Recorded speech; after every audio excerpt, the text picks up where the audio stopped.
Hello. Welcome to Undergods. Okay, I know I can definitely hear myself, but we will see how well we can hit everyone else, because do let us know in chat if sound is a little bit iffy, because technology hates me currently, and so it's been a bit hard doing our sound check.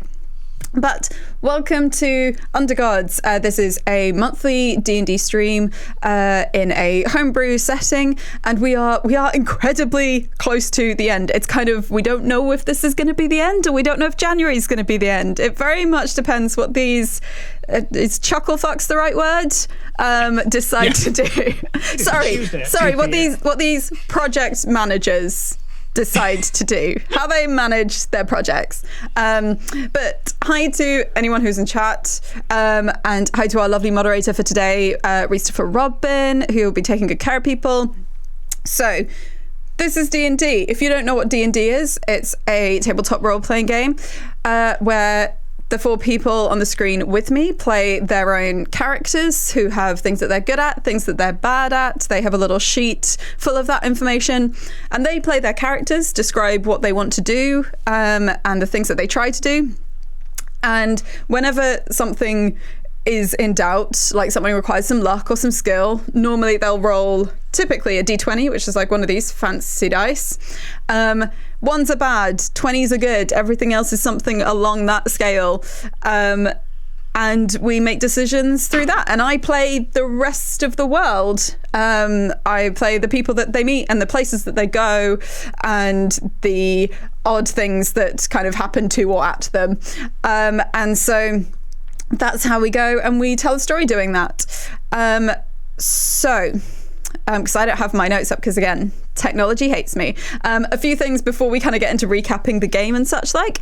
We are delighted and very, very happy and pleased and chuffed to be supported by the Thornless Rose, who makes a whole host of incredible gaming accessories, like beautiful leatherworked stuff.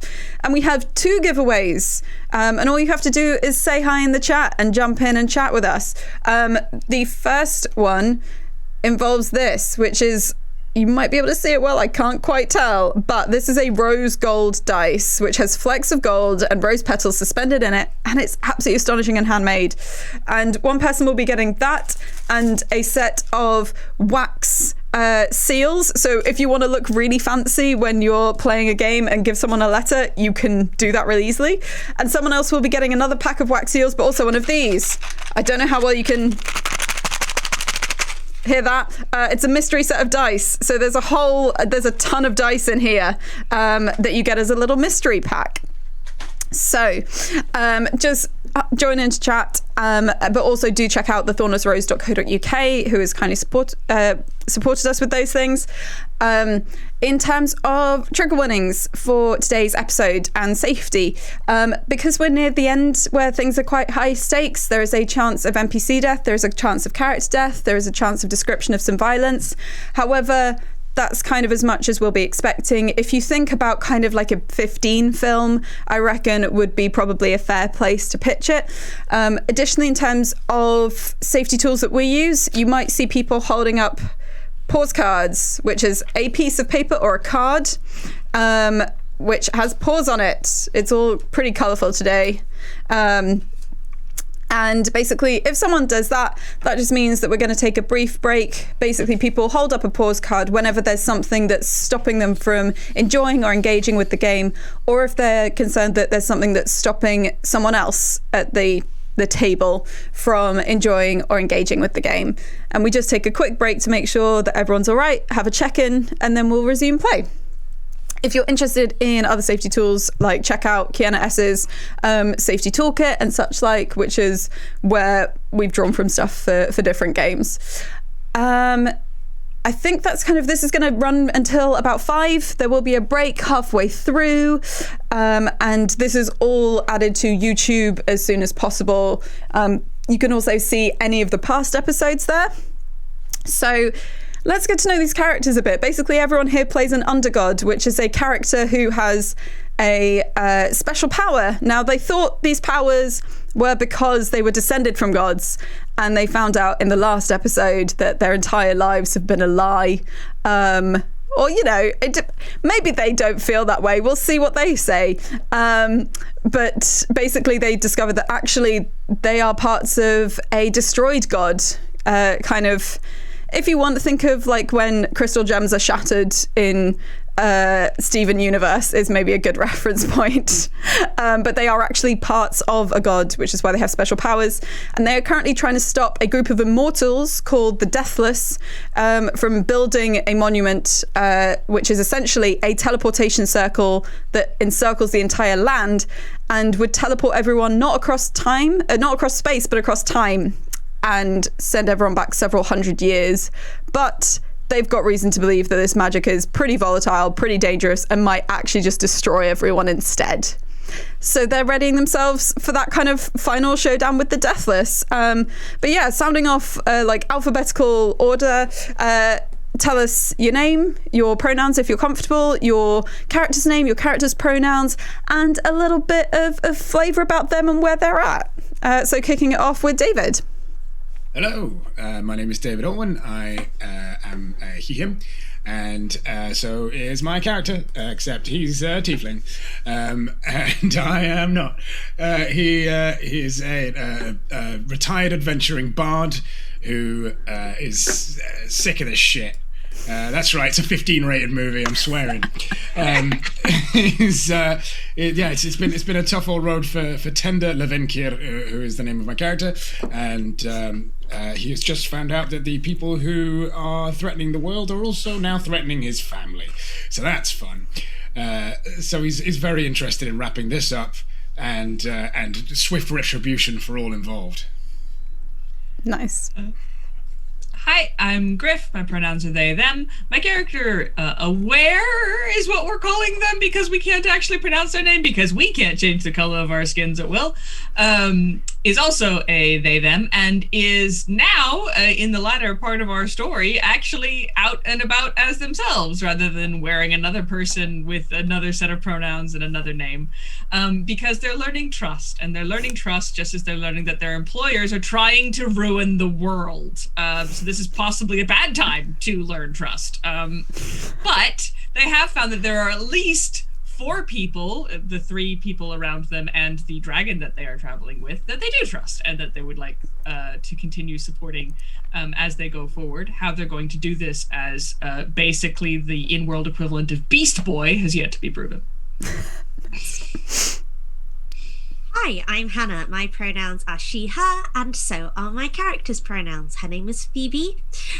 She was very much rocked by the news that she is not the direct descendant of the god that she thought she was, because she's grown up in a temple dedicated to Scala, thought her dad was Scala, doesn't really know what she's doing with her life anymore, apart from the fact that she wants to solve this thing with the project management gang, and is like, it's like that end of the first year of university where you have just started figuring out who you are, but only because who you thought you were is no longer applicable. So yeah, she's putting one foot in front of the other at the minute. Hello, my name is Tom. I use he, him pronouns, and my character Polaris does the same. Polaris is a humanoid water genasi, or water genie, if you're familiar with this world. If you picture him as being like a sort of a humanoid mass of water, like a mass of seawater that has been shaped to be in the shape of a human. He's a human who usually is shirtless, but usually wears a like cool pirate coat. And cool pirate hat and other cool pirate paraphernalia, because he is indeed a cool pirate, or indeed cool privateer, as I can see my friends are trying to correct me too.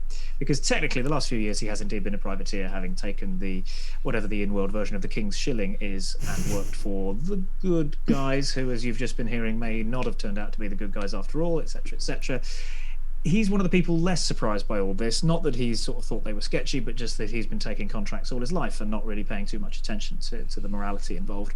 He is, however, concerned to discover, like everyone else, that he is not descended from a specific deity, He thought the deity of contrast, I think it is, Nastori, which would have explained when he was a young man, when he was living under the sea with his people, he had to leave them behind because his power manifested itself as giving off electric energy from inside his body, which when you live under the sea means you can't stay there for very long. So he's made his peace with that. He's been living on his ship, traveling around, and now he's wondering if it didn't come from Nastori, then what god were they all part of and broken apart from, and why did it have to be him, and so on. He might be backsliding back to his angsty teenage years of like, why did I have to get given this? He just thought he'd figured out why his life had been gifted to him, but now he's not so sure. Tom, just to say, I'm hearing in chat that you're quite quiet.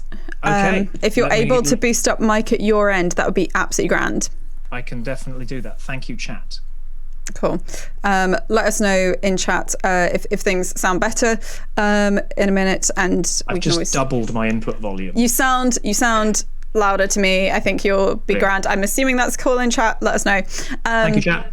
So that is these individuals. Grand. Apparently, it's all better there. And these individuals did have a fifth member, initially Wrath, who then became Jumi, because as they discovered more about the magic that the Deathless are trying to use, one of their party was de-incarnated and basically taken back to a new form. But then that de-incarnation process, which we've dubbed the infinite banana, as like reality kind of splits and peels and folds away, happened so many times that they got de-incarnated to nothing. And so that is the stakes of magic that they're currently dealing with. We left you all as you were on the Lichtenberg, which was the ship that Polaris used to be the captain of, but is now captained by Atholda, previously the first mate.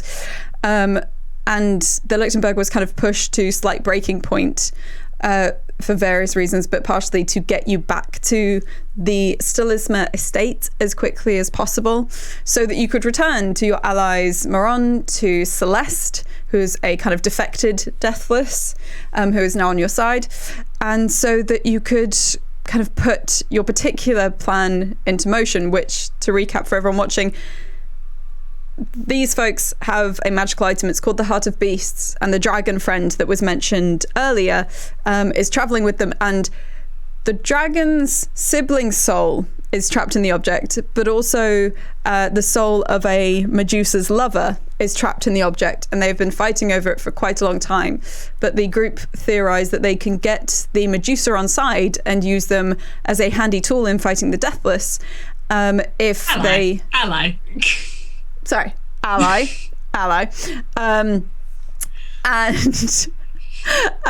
Sorry, that was me just devaluing someone and making them an object. That was not the players. But basically use them as an ally in the fight against the Deathless if they use this de-incarnation magic to take the item back to a point where the souls were split. So you're having to make a fair bit of a walk back to the Stilisma estate, having left the ship. Ilsmedai, your dragon friend, who typically looks like a kind of meek version of Indiana Jones when they've changed into humanoid form, is... Well, actually, have any of you tried to convince Ilsmedai to fly you back to the estate? Ilsmedai and I did have a conversation about how many people they would feel comfortable carrying, and whether or not that had ever happened before. Yeah. And their answers were 4 and no. Yes. Would you push them on that? I haven't yet. Okay, in that case, they're going to just walk alongside you. Okay. Unless anyone, if no one kind of brings that up or pushes that. I would like to. Very much. Time is of the essence. Okay. So, accent. You said we could go. You could fly us. Would that be? I mean, if I've got a rope, I mean, I've got these boots, so I could like just hold on the back if that's easier. If you can't physically carry me, or I mean, I've also got wings. I can fly. Whichever works for you. Oh, well, I could take. I could definitely take 3 of you. I mean, if you can fly, I don't see why you'd need to hold on. Well, you go faster, so I would, Oh, if you're all okay with that, then we can try. Arr. Right. And there's kind of a swirl of bronze flecks in the air as Ilsmedai turns into their form. Adolescent bronze dragon, neither young, neither adult. But there is room enough, like Phoebe could kind of either climb on or try to just hold on, and the rest of you are able to clamber on. So just before clambering, Aware is gonna kind of have a very confused look on their face and back up a second, and then kind of, you know how really big dudes look when they go to the gym and flex directly after having finished lifting? Mm-hmm. It's gonna be just that big, like everything comes forward and everything comes forward. It's really big just for a second, and then it kind of poofs and it's a vulture. A giant vulture. It's not the most elegant looking creature, but it definitely has wings. Big uns. Now, this is you invoking your undergod power, and we had a little chat about this, where you're going to have to roll to see, because you're not used to flying, you're not used to using your body in this way. It's not wild shape. So can you please make me a dexterity check to see like whether what you do even looks like flying? Yeah. Well, I think there'll be a couple of like experimental flaps first to see if things are going well. And then, so that's a 6. And for anybody who can see my sheet, that's with a +3 to Dex. So, if the others are on, Ilsmedai just doesn't question things. Like, we know that they're quite meek. And so they see that you've turned into a bird, and they just up into the air. And the rest of you feel like the full force of this. This is like moving at 80 feet around, which is speedier than you normally go. You're probably having to hold on in some way. Ilsmedai is trying to be a little bit cautious and careful. Aware is like basically doing some big jumps and kind of managing. Does anyone notice?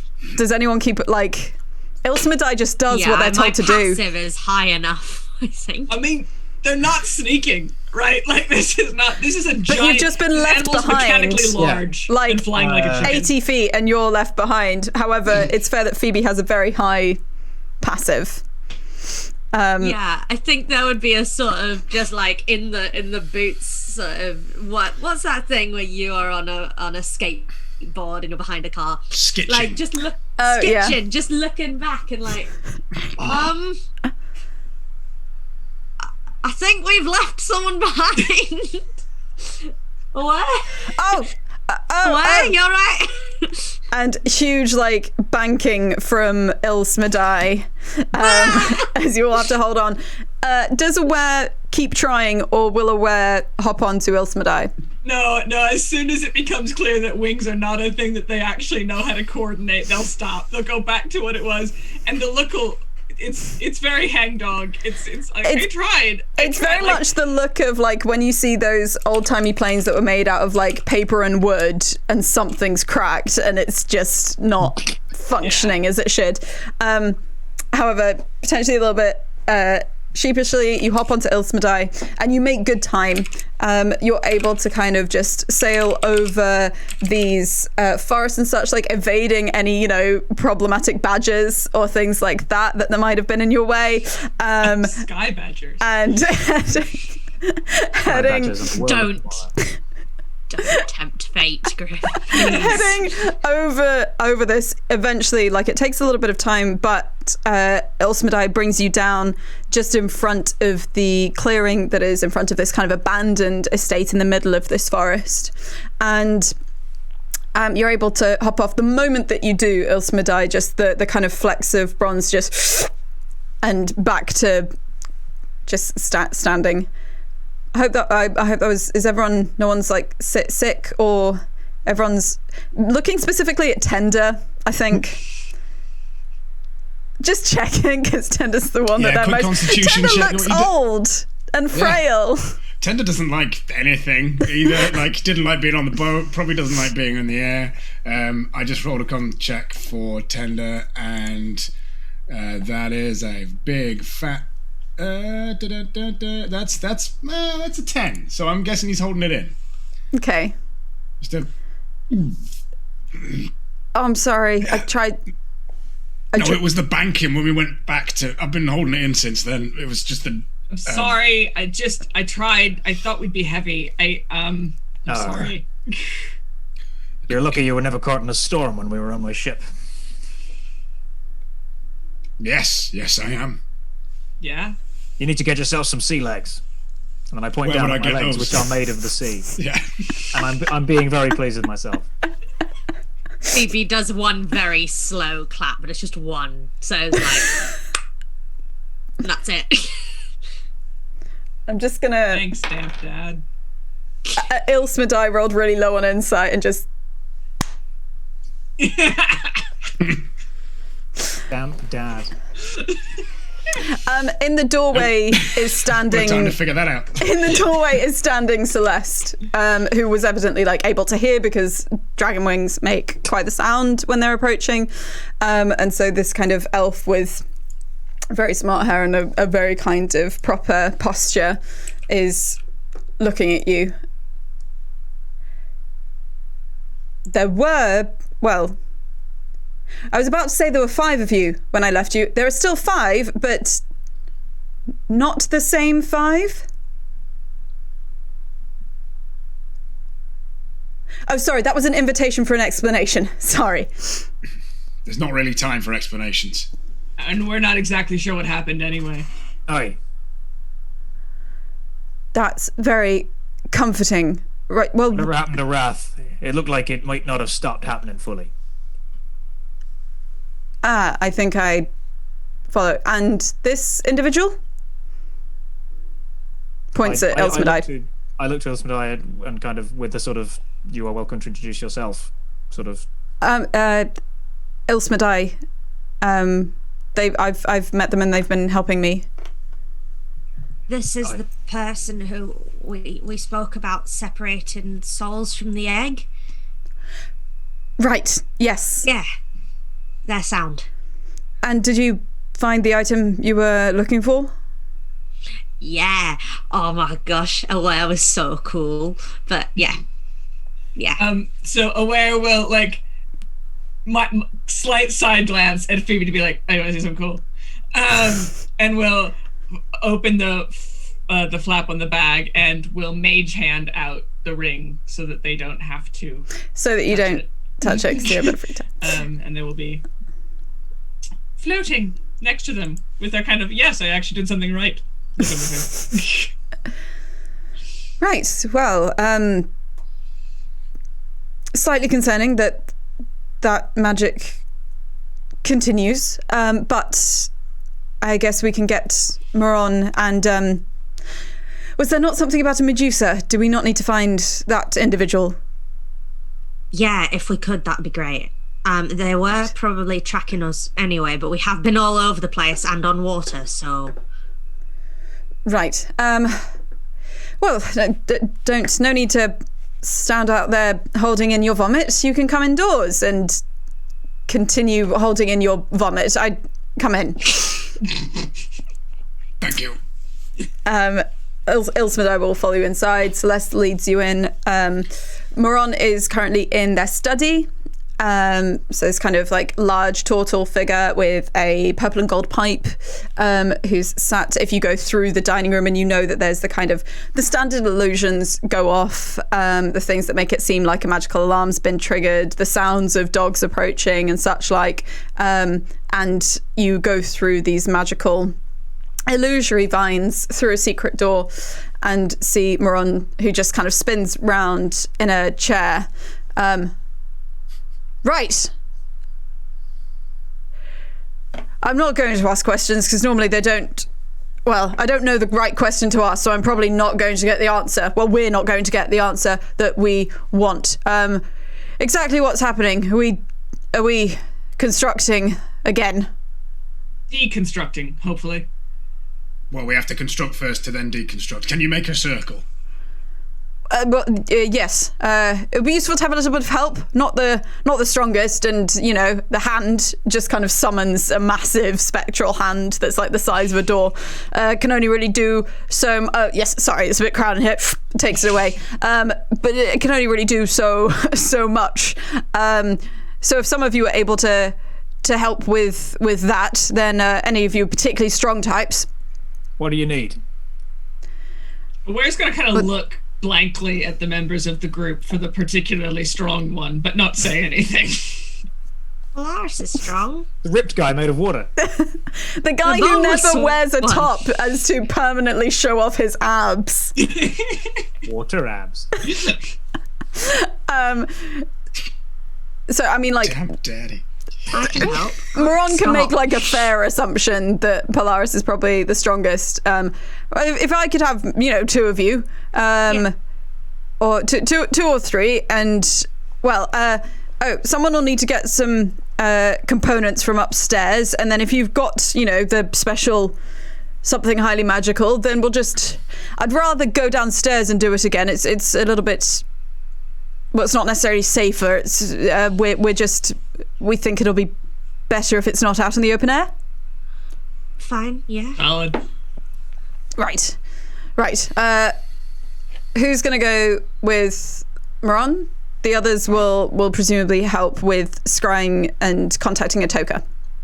I will go with Moron for I'll go with lifting. Oh shit. Okay, I guess I'm helping. I'm scrying. Scry time. Scry zone. Okay. Those of you who are going with Moron, they lead you down to where you've seen before, where there is basically you go underneath through various caverns. They lead you past the different little traps that are set there so that you don't get affected by any of them. And then you find yourself in this cave, which almost seems to be like carved out of obsidian.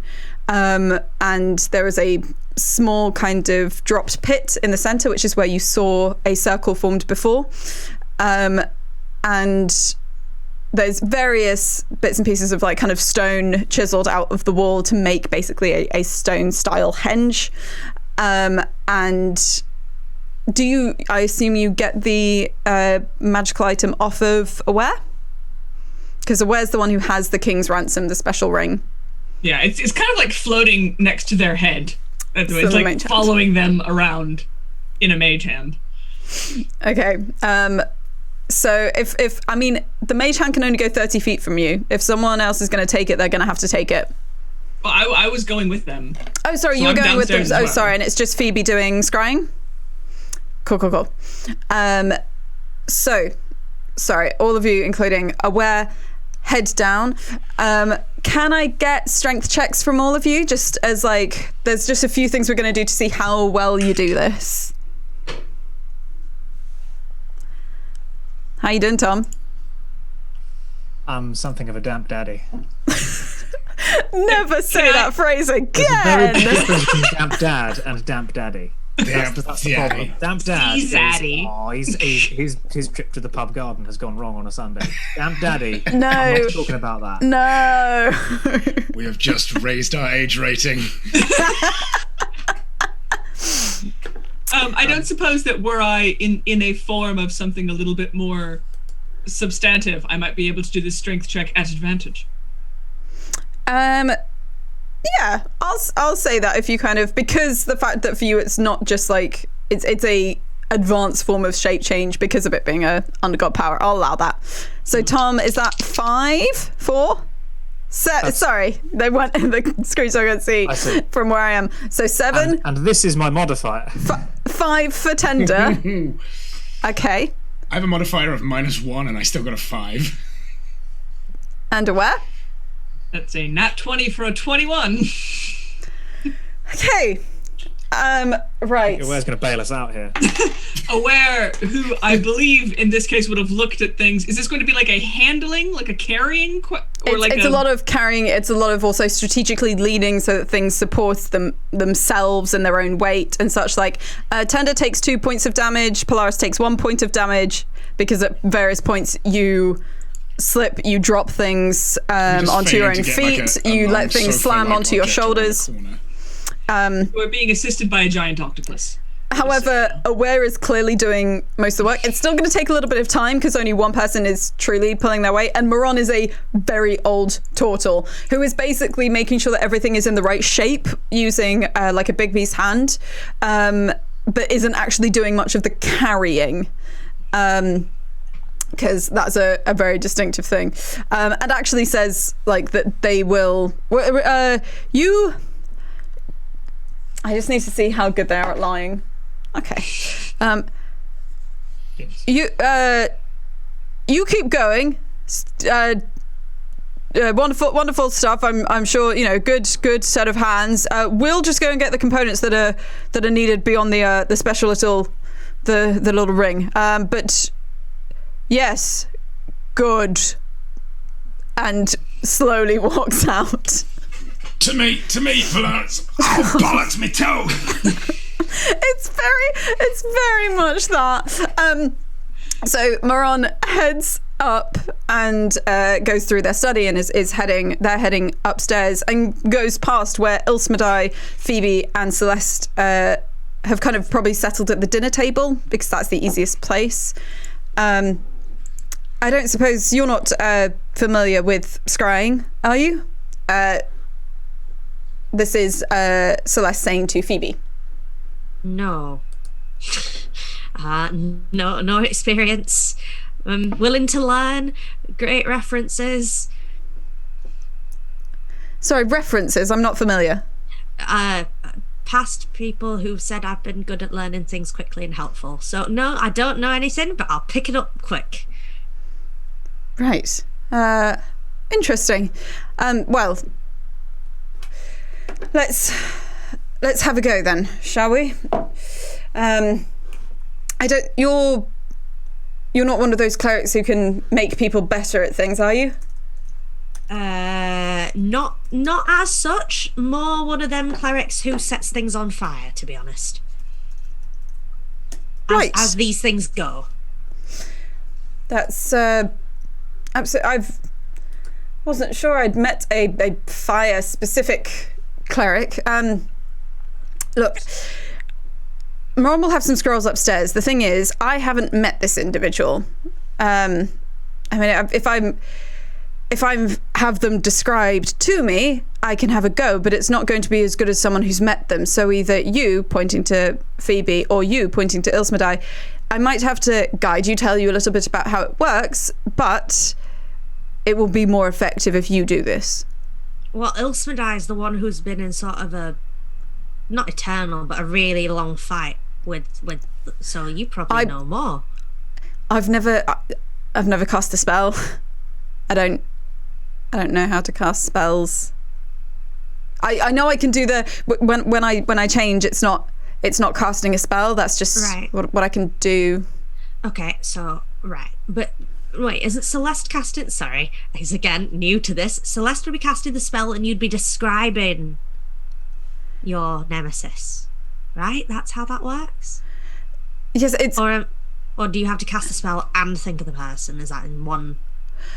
Well, if it's described to me, then there'll be less of a chance of me getting it quite right. Okay, I'll give it a go. Since I presume you've seen the individual, and you have seen Atoka in the Tomb of Kalaya. So Celeste just gives you like this weird little pat on the shoulder as she walks upstairs to go and get a scroll of scrying from Moron's various kind of resources. Just gives you a pat on the shoulder and just goes, "You know how to do things. It'll be fine." Yep. And walks up the stairs.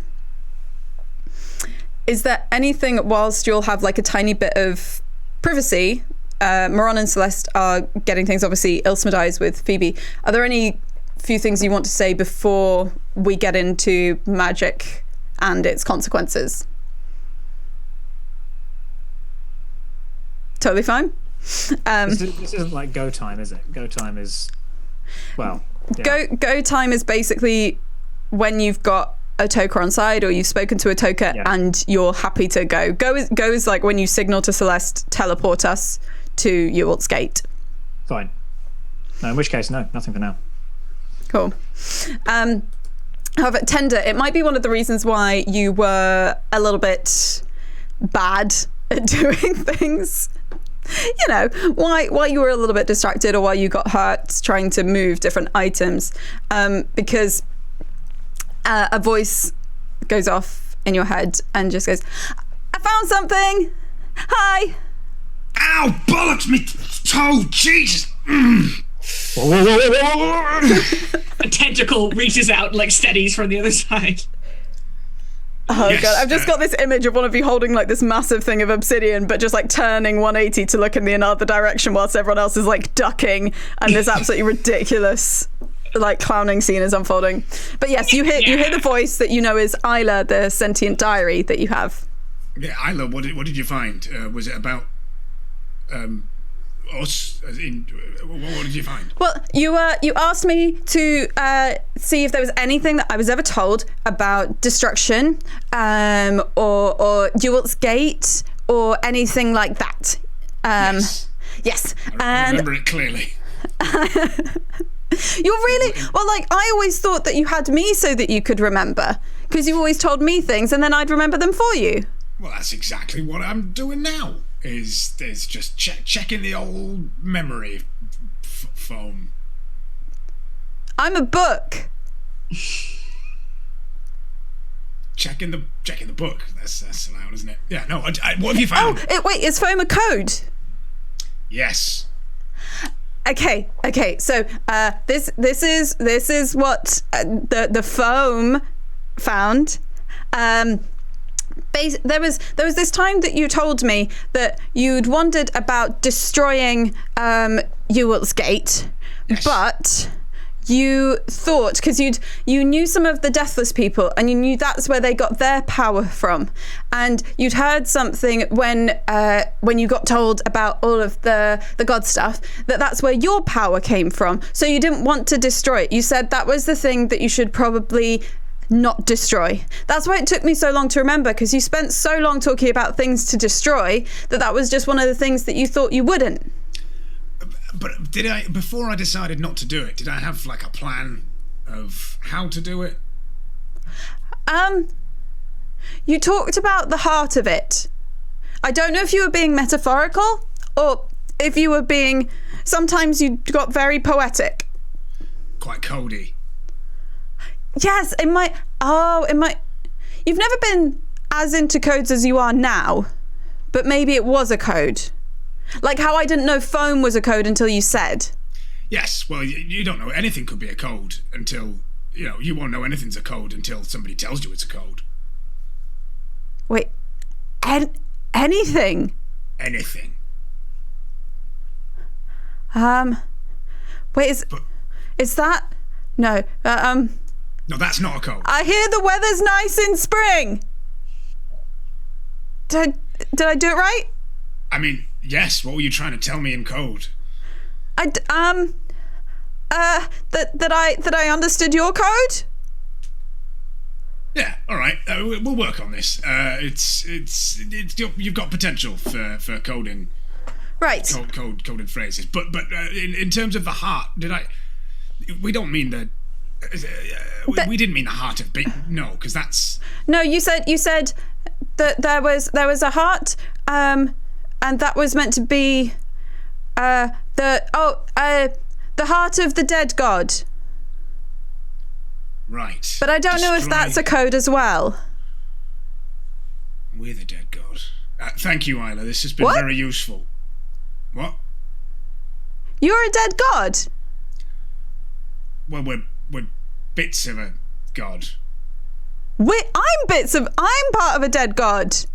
Are you? This is probably like just how the conversation goes. Because you've also opened up the concept of anything being code. Yeah. Which means this is screwed from now on. Yeah, like, I've broken the diary. You've broken Isla. But that comes to you whilst you are doing that.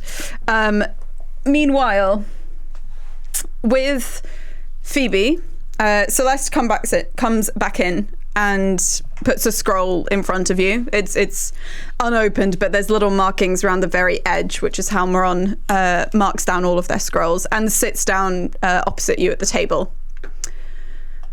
Right.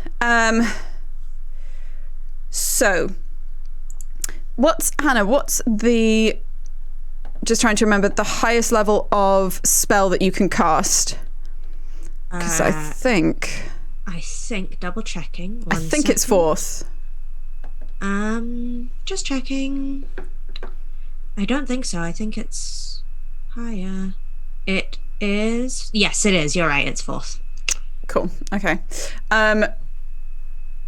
So, because I know there are special mechanics around scrolls, but I don't always use them because the scrolls are too fun. Homebrew. So, you've met the target, so there is no change to this modifier. It's actually a save that Atoka makes. But what does it look like with you trying to cast a new kind of spell? As a cleric, I think like learning new spells is something that Phoebe like does due diligence in. But I guess what it looks like is what she's most comfortable with, which is light magic and fire magic. So that sort of thing. So I think it would be like taking the words off of the scroll and almost as if it's heat activated lemon ink. But the other way. So it's written on as ink, and then it's like the opposite of that, and it just disappears and fades into the parchment as the spell is cast or learnt. Nice. So Atoka gets to make a saving throw. What is your spell save? My spell save is that's my whiz, right? Or is that different from... As a cleric, your spell save is going to be... Yeah, like, there's no reason you'd have such stuff poured into wisdom. So your spell save, because your proficiency is 3, so 16. Yeah. Yeah, because my whiz is my saving throw for whiz is +8. So, yeah. Yeah. Yeah. It's basically, that +8. Atoka rolls a 5 on the dice. Haha. And there's no way they're that. We know what they had for breakfast. So during this... Bacon and eggs. During this, Celeste is probably like coaching you a little bit because there's verbal components and such, like a movement components to this. And she is just very gently, like occasionally just kind of trying to show you exactly how that works. Whilst Ilsmedai just sits kind of just like palpably tense and more awkward than usual. And a very small, essentially you can't see it because you're not there, but there is a small invisible sensor that appears within 10 feet of Atoka the Medusa. You hear and see through this as if you were there, and it stays with him for 10 minutes. So you're able to kind of watch in on this for 10 minutes. And so what you see is forest. You see Atoka walking, kind of still just with like bound chest and kind of long floor length wrap skirt, small pack on his back, walking through a forest. Make me a history check. Okie doke. Am I scrying for badgers? Is it like that sort of... Oh, it's the same forest. It's to see how well you recognise and if there's like things you pick up on. That is a 12 on the dice, but... Oh, history is... Yeah, that's a 12. 12. So what you see is that kind of off to the side, like out of the corner of the vision of what you can see, is a track. It's a path. And you don't think you've been to this exact point in the surrounding forest around the estate, but you know that there is the path that runs through it that you kind of veered from, that goes down to Aira, and heads up towards the north. And you can see like occasionally Atoka is consulting kind of notes or going up to different plants and such like and touching them and studying them and trying to like follow certain tracks, and seems to be following some actual tracks. There's quite a purpose to their movement, to his movement, as you go along. And so the best guess is that he's found Ilsmedai's tracks from Ilsmedai getting here or moving around in this area, having escaped Aira a couple of days ago, and is slowly making his way through those. In terms of sounds that you hear, there's nothing heavily distinctive, but what you hear are the sounds of the forest. You also hear kind of labored breathing from Atoka.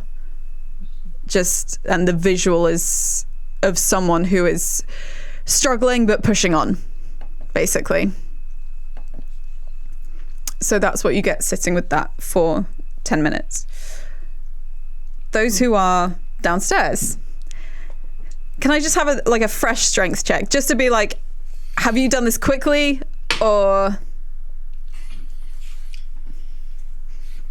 what does Moran come down to? Okay, a 7. Mine has gone up from 7 to 8. No, sorry, 8 to 9. No, 7 to 8. Tom, you know what? Yeah. I'm gonna let you do something. I wouldn't normally do this, but because this was something gifted to you, you've got guidance. I have, yes. Is that just saving throws? That's not ability. Ooh. Because it might be that bless is the one that will help with an ability one. Guidance is ability check, so I can do it on myself. Guidance is ability check, so you can do it on yourself. Okay, I'm gonna let you, just because like it's hard to remember things that you get given mid-game that aren't like part of your class. I've added 2 to that, so it's now 9. So I think it's going really badly again, and then Polaris kind of does something you've not really seen him do before, and kind of his arm like froths for a second as he pats it against the side of his head. It doesn't look very dignified, and then he just about stops something overbalancing and getting even worse. But it's still a 9, Chloe. So do with that what you want. Yeah. Was that memory foam?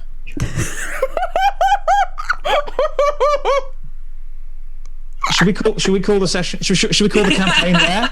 Like, should we just shut this down?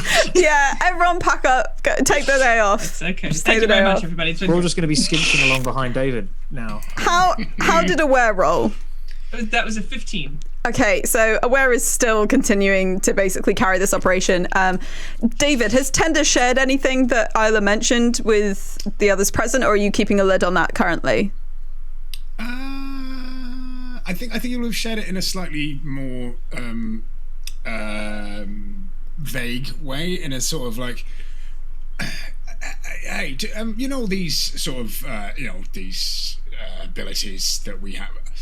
I know, in fact, he would probably be talking with Polaris, which is why they're not really getting anything done. Like specifically talking with Polaris because he doesn't want to talk to an octopus right now, and much more just kind of like, you've said that these were a curse as much as anything else. These powers. What if we could get rid of them? Go on. The book that I've got, the talking book, says that they'd figured out a way to destroy the gate, but it would take away their powers, my powers, one of the other bits of us, or it has fit. The details don't really matter, but if we could find a way to destroy the gate beyond turning the baddies into stone, this might actually stop it for good, but stop us too. When you say stop us, as far as I know, maybe just take away the powers, but I don't know if we exist without them. And does whoever we used to be come back? If we stop, does that not start everything all over again? Well, apparently we have to destroy the heart. So I don't know if it'll come back without a heart. I doubt it. Oi. We've seen some things, but Never anything without a heart somewhere. So the heart, that's like points towards wherever the heart of beasts currently is. No, different one. The heart of a dead god. As I'm assuming is us. We are a dead god. I think. I'm still trying to wrap my head around exactly what it is. So we're the heart. Well, we can't all be the heart, otherwise the god's just made of heart. I don't know. Might have been the god of love. Don't think it was, though. Don't think it was the god of Community. Community. I think maybe it meant hearth instead of heart. Maybe it was a misspelling. There's not been really many misspellings before. Do we need to kill Hearth? No. Like community. The hearth is kind of community as well. You know. Can I hear any of this, or is this happening secretively? I mean, we're How secretive are you trying to be? Just trying to like move things around whilst chatting. I figured, like, yeah, if it's not kind of heavily secretive, you can hear all this happening aware. Okay. I'm just not having a conversation with an octopus right now. So the octopus is going to like roll up a little bit because their beaks are underneath all their legs, so that's the only place a mouth could be. Deep. It's gonna roll over a little bit and go, "Aren't you the god of compassion or something?" Yeah. But I've also like a bird coming out of Tentacles your holding bum. up this rock. I'm also. I'm the god of. Well, I was supposed to be the god of contrast, right? So makes sense. If he's talking to me, he's gonna get all uncompassionate. No, I mean, like, if any of us is a heart, isn't it the empathetic one? Yeah, but I've also been. I think. I'm. If we're going with reincarnation, deincarnation here, I've also been the god of destruction. So I don't know if that's me or if that's just the cloud of purple goo that I am, we are, whatever Jumi and Wrath were, maybe are still somewhere. I mean, we can be destroyed, clearly. So the octopus is going to shrug, which is remarkably effective when you have 4 pairs of shoulders. There's a big shrug. Oh, I feel really blown off now. I feel like that octopus really doesn't give a shit. That's like, Unnecessary. how are we supposed to know? There's no way to know. There is no way to know, which is I think we carry on with the current plan, but there is if anybody kind of manages to get wind of the heart of a dead god or something, if it comes up, maybe eat it or something. Punch it really hard. Eat it. Eat a part of us. Eat. I don't know. I just our own find heart a out. way. Eat our heart out. Eat was the first thing I thought of to get rid of something. Okay. Whilst this conversation is happening, Celeste is checking in with Phoebe, and just basically because you go into a semi-trance state during the casting of scrying. When you come out, Celeste is there, but now with like a drink that she's made herself in the interim because she knows this takes 10 minutes, and Ilsmedai has a small one, and there's a drink in front of you, but it's a like tea essentially, whilst Celeste has something that is clearly alcoholic, and just looks at you. So how was it? Really not like difficult or painful, just sort of, yeah. Anyway, sorry, Atoka's on his way. He's in the forest, just at the path towards Era. I'm wondering whether it's a good idea if we go out and fetch him so we can get things done quickly. It depends how things are going downstairs, I suppose, but he's on his way, so that Right. works. In my experience of dealing with difficult individuals or individuals looking for something, if you're going to go out and meet them, you want to have the thing they have rather than simply hoping they'll take you at your word. Perhaps we should investigate how the others are doing. We at least know that he's close by, and at this point Moron, having like kind of gathered together various little pastes and powders and such like in different jars, they come in and just pass by as Celeste goes, Are we about to... Yes. Well, it depends. To be honest, looking at Phoebe, you're the changeling. Your changeling friend. Wonderful. Other two, yeah, right. Yes. So cool. The other two are trying. I know that much, but we know that much. But we can see if they've got further on. Shall we? I'm happy to help if it's not done anyway. But I'm surprised Polaris is usually pretty competent at moving. Anyway, we'll come down. Slippery fingers, I suppose.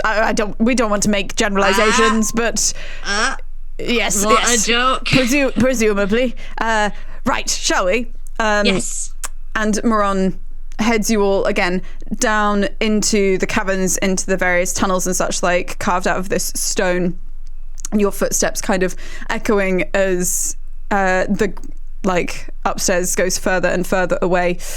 You, Moran, Celeste, and Ilsmedai all come down to the giant cavern where you're just about putting there's a couple of bits left to put into place, but you were all... Was there any kind of final resolution, or do they walk on you talking? For Polaris, Tender, and Aware. Close to resolving anything. No, I don't think. Yeah. It's just they're probably walking on me saying, "Look, if you want to get rid of something, sometimes you have to eat it." This sounds like fantastic progress. Oh yeah, we're supposed to be doing this. Sorry. So again, another leg is going to lift up so that the mouth is exposed towards Phoebe and go, we have to figure out which one of us is the heart and then ask them if they're okay to die. Wait, sorry? That's not really where I was going with that. Is that not what you said? I thought that's what you said. No. The heart of the old whatever it was that we used to be. Now that we're not descended from what we thought. But how would you... Wait, no, hold on. No. There's more parts of the body than there are people here. Is it like the metaphorical heart? Yes. Or is it the physical heart? I think we're so if you think of it so I think we're orbiting bodies around probably a central hub energy. Just so you know, during this, Moran has gone round and plucked the ring out of the mage hand, is now just kind of busying themselves getting on with the thing because they can see you need to have a talk about eating hearts or something. So they're very slowly going about their business. Awful. Sorry, continue, David. Which of us is the metaphorical heart? Well, is that the question? I don't know, but Kalaya,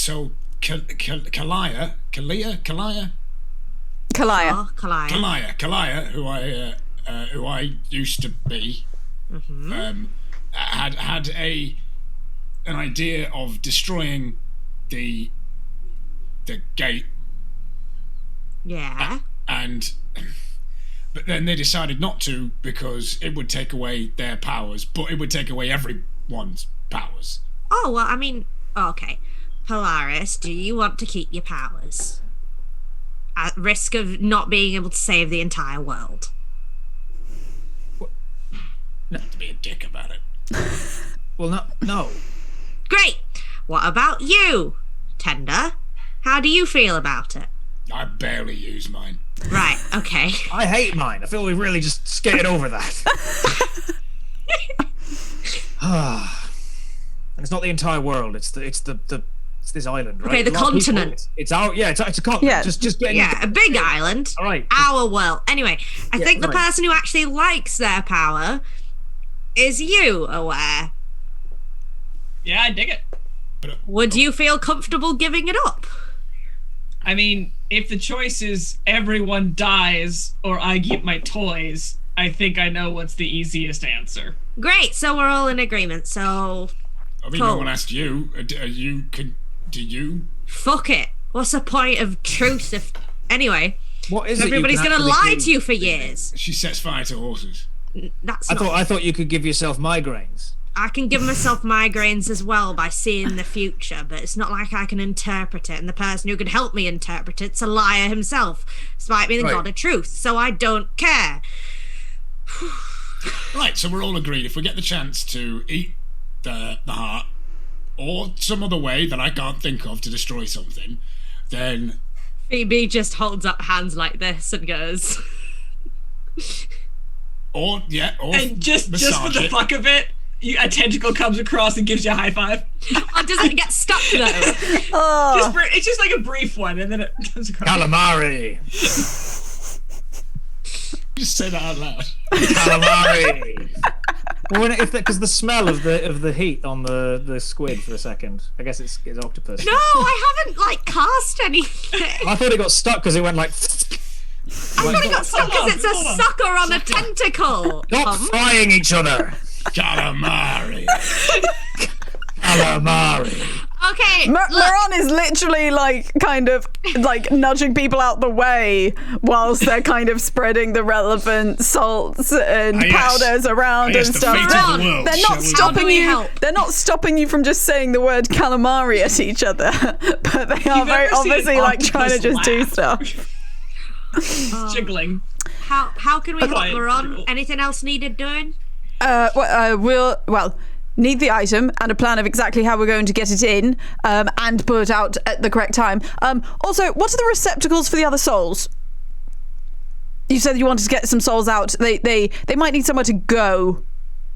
It won't just manifest as themselves if we... Do we need a dead body? Are souls separate from Two the body? dead bodies? Don't say our souls. Well, souls being separate from the body is actually quite a fascinating area of philosophical discussion. There's a chance that they may, but that's the thing.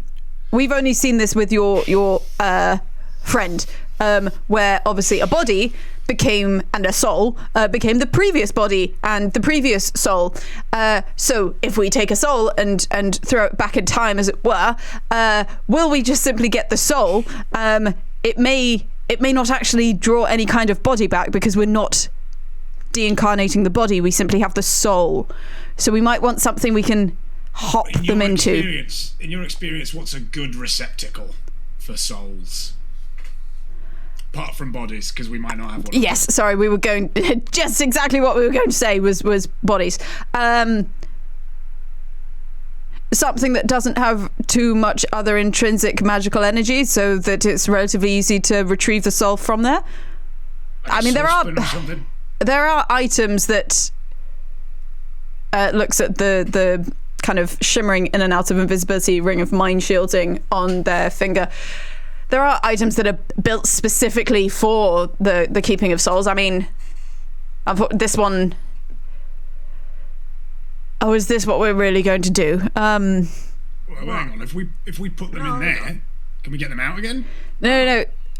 The only way of getting one in here is killing the person who's wearing it. And then they go in there, and then there's a spare body. No, Maron, no. No, also, don't you become one hive mind. I don't think that would be attractive either to Ilsmedai or to... No. Clearing space, as it were. Right, Or you kill yourself. That's whatever. Oh my god. No, I'm not. I just so I understand. But then you go into your ring with your pals. Which is what always happens. We build up over time. Yeah, sure. And then how do you keep your going? body is just blank. I'm sorry if that's the wrong term, but then we can put one or both, or maybe at least one of the souls into... At least, well, you could put, presumably, just one of them. It might be, again, not really sure on the philosophical ramifications of when you put multiple souls into, but just trying to think of bodies are normally quite a good place for them. Or obviously that item, because Ilsmedai is now kind of just like holding the Heart of Beasts close to their chest. That item clearly is able to retain at least one, and I assumed that the issue was that there were two inside of one thing, so we don't want to again put two inside of one thing. Well, assuming that the dragon is going to retain its soul, and the one that we're removing, surgically speaking, is the Medusa. I was going to suggest, I've got like body-like things that I can conjure. Like I've got spirit guardians and such. If I just left a spirit guardian and you filled it with the soul of a... What kind of... in a jar? What? Sorry. Moron needs to ask what kind of persistence they have. Chloe is just thinking, don't they look like big old shiny Oscar statues. They do look like big old shiny Oscar statues.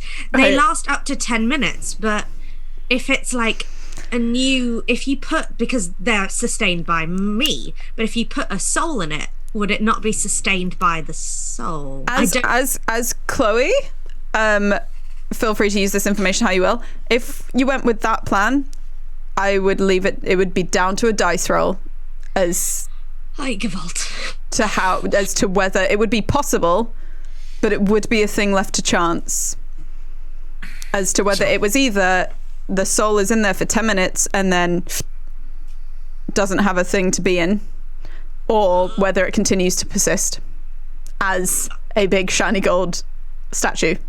But it would be I suppose it's more of a blank slate than Moron's body. Well, not if Moron's not in there anymore. Moron, you But then where does Moron go? Well, he goes in the ring. We're in here with it's somewhat frustrating, and I mean But then how would the ring find another body to move it about? Then we're just body.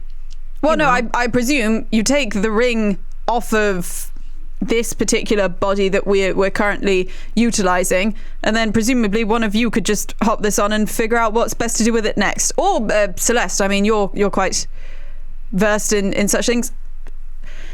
It's an option. I'm trying to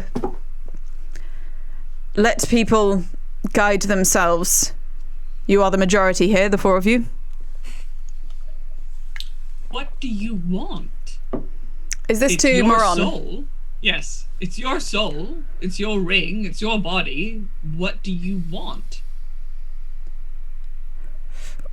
We definitely don't want to simply have to shack up with the Medusa perpetually and forever be on her I'm not quite sure finger. Otherwise we definitely want to know that if we do this, then everything's still in safe hands.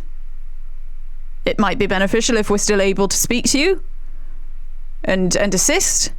Obviously, the assistance we can give is informational and such like. Are you looking for an apprentice? I suppose that's one of the words you might use. Well, shit. I'm down. So, just so we're all clear on the potential plan here, because obviously we will have a limited amount of time, and as apparently has been evidenced, this magic is rather problematic at the best of times. So, wait, no, you don't want me, because what if we destroy the heart of the gods? But that could be me, and then I'm dead. That's true. Well, if you figure out which one of you's the heart, just pass us on. I presume you have enough coordination between the four of you to do that. Well, we presume that. If you're happy to go into the ring, Maron, if that is actually what you want, then that does free us up a body to put a soul into. Well, slightly earlier than we'd anticipated. However, it is what we commit to. Or we could go out and get a badger. Or we could go fetch a badger, or I could try the Spectral Guardian, who lasts 8 hours. The Spectral Guardian thing seems iffy to me. Putting a soul in another thing that is spectral. Yeah. Yeah, alright, sorry.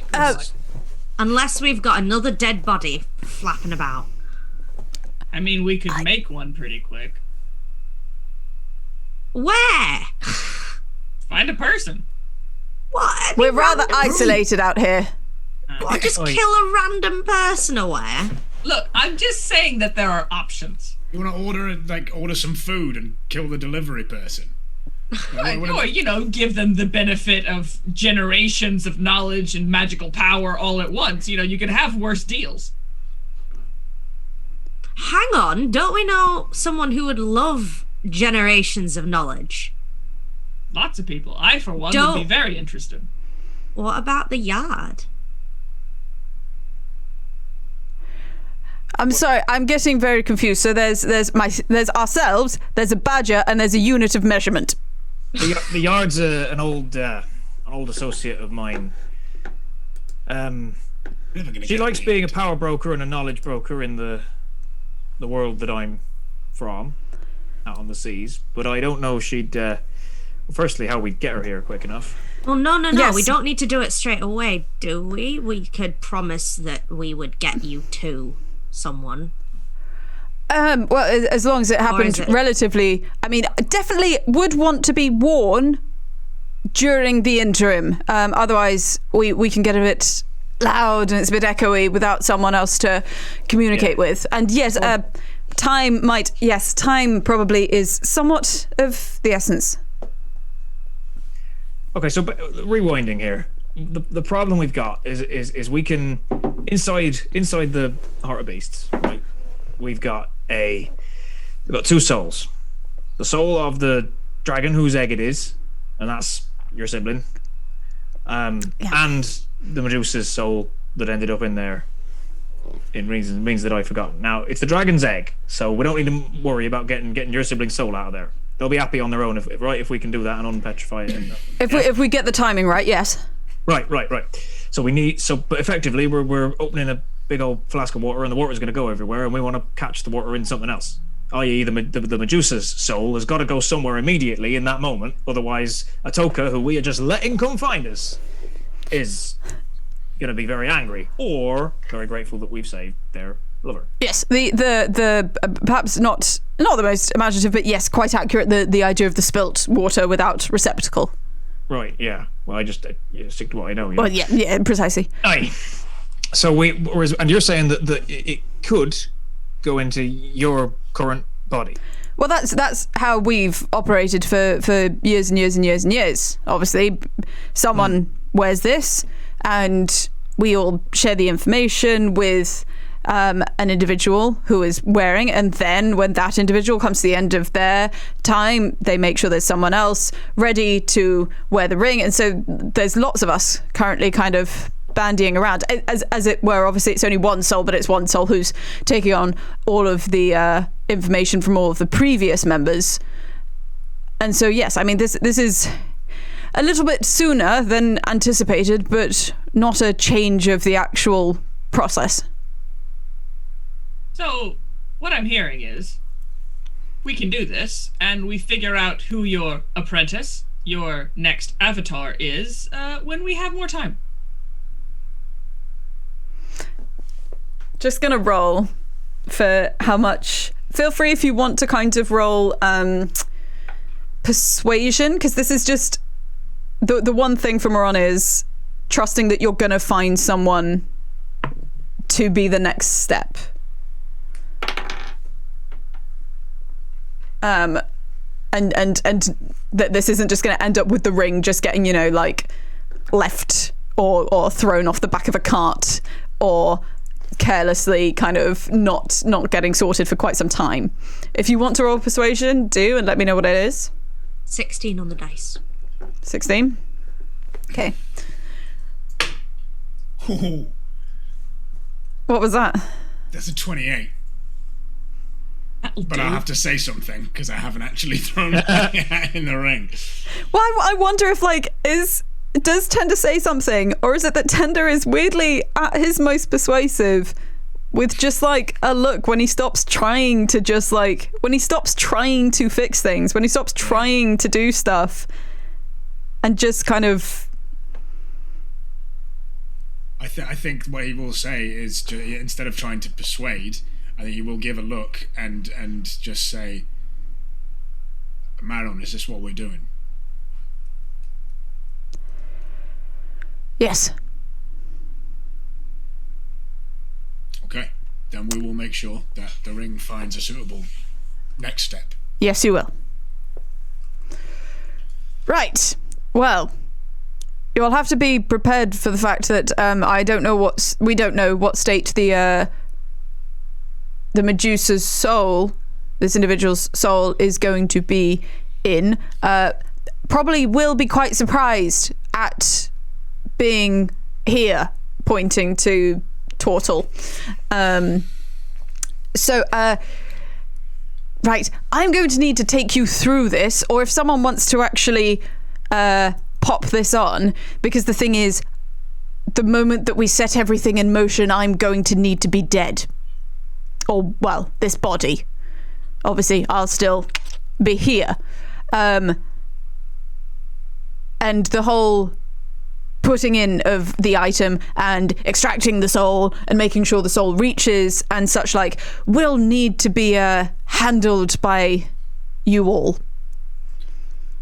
I can wear it if that's helpful. If people aren't comfy, I'm all right to do it. It's a touch up between you and Aware, I'd say, but Aware doesn't seem to have fingers reliably, so. At that point, like, one of the tentacles will come off, become a hand, and flip you off. Moron looks to Celeste, and Celeste's eyes just flicker silently to Phoebe and just nods. And Moron goes, right, well, okay, so we just need to kind of make sure we've got an idea of what's happening here. Right. We'll need to stop this functioning. Then, once that's happened, Phoebe, you'll need to pop this ring on and you'll be able to hear us. And then you'll need to continue with, because and you can see where like something has been bound and woven. The ring has been bound and woven to the henge, but hasn't been kind of like magically implanted, and the actual magic of creating this circle hasn't functioned yet. You'll need to do that. Someone will need to make sure that the Heart of Beast goes in for a short period. Again, this stuff can be a little bit volatile, and then it's just a case of normally with a soul, it's a bit like you know lightning, when there's lightning and it finds the quickest route, provided that there's something right, yes, of course, provided that this no puns but shell is close by, then soul, and you can deal with, well, all of the other quite large, significant impending things. Yes? So then it becomes, hello, Atoka, this is your lover. Bit of explaining to do, but we've got a favour to ask. They're now a total, but they're alive. Aye. We just have to hope that they're not, terribly vain or, surface level in their affections. I imagine they're probably not. They are a Medusa. And when they've been following us and guarding this thing for generations, this will have been more than skin deep, right? Yeah. Can all of you just roll intelligence?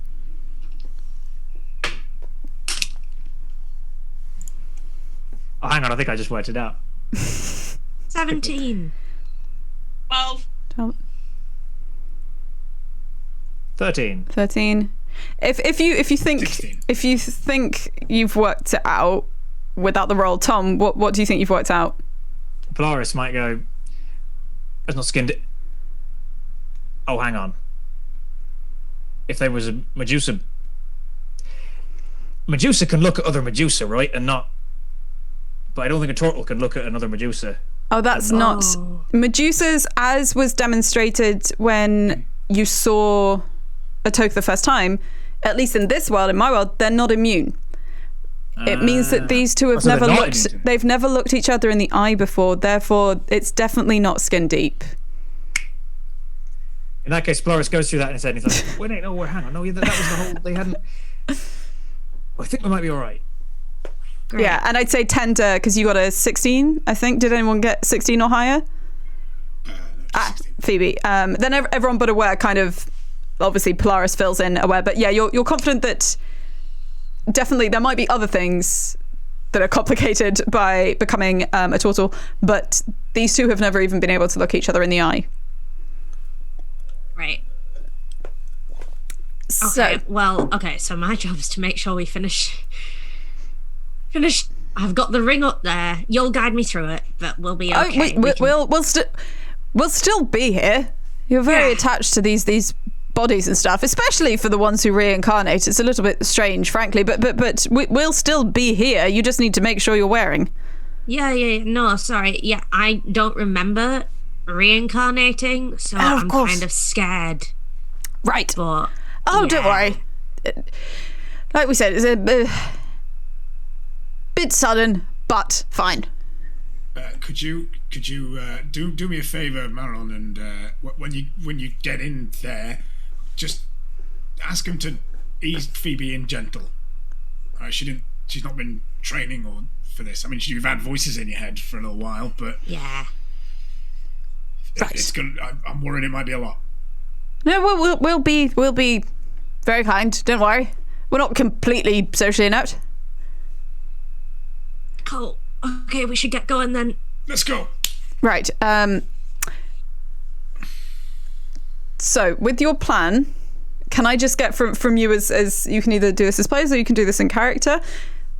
I need to know how you are going to get the egg within the bounds of this henge, and get the egg out of the bounds of this henge within time, because that is the main thing, bar Phoebe being guided through creating the magic, that needs to happen. So Aware will have once it was established that this was probably going to happen. We were just dealing out the small emotional beats the within small how print. that was going to happen. Aware will have mildly tuned out and have been looking at the henge and the egg and the henge, and we'll go right. So and pull the immovable rod out and stick it kind of in mid-air at the edge of the henge Okay. and turn it on. Okay. And we'll then pull rope out, loop it over the immovable rod, and kind of gesture to Elsmadai for the egg. Okay. Do you mind? No, this is. I trust you all. We'll take the egg and we'll wrap the egg both around and around the top with rope. Yeah, creating like a kind of. How old is that rope? Aware. Tender's thought it through. How old is it? I don't know. I got it before I came out.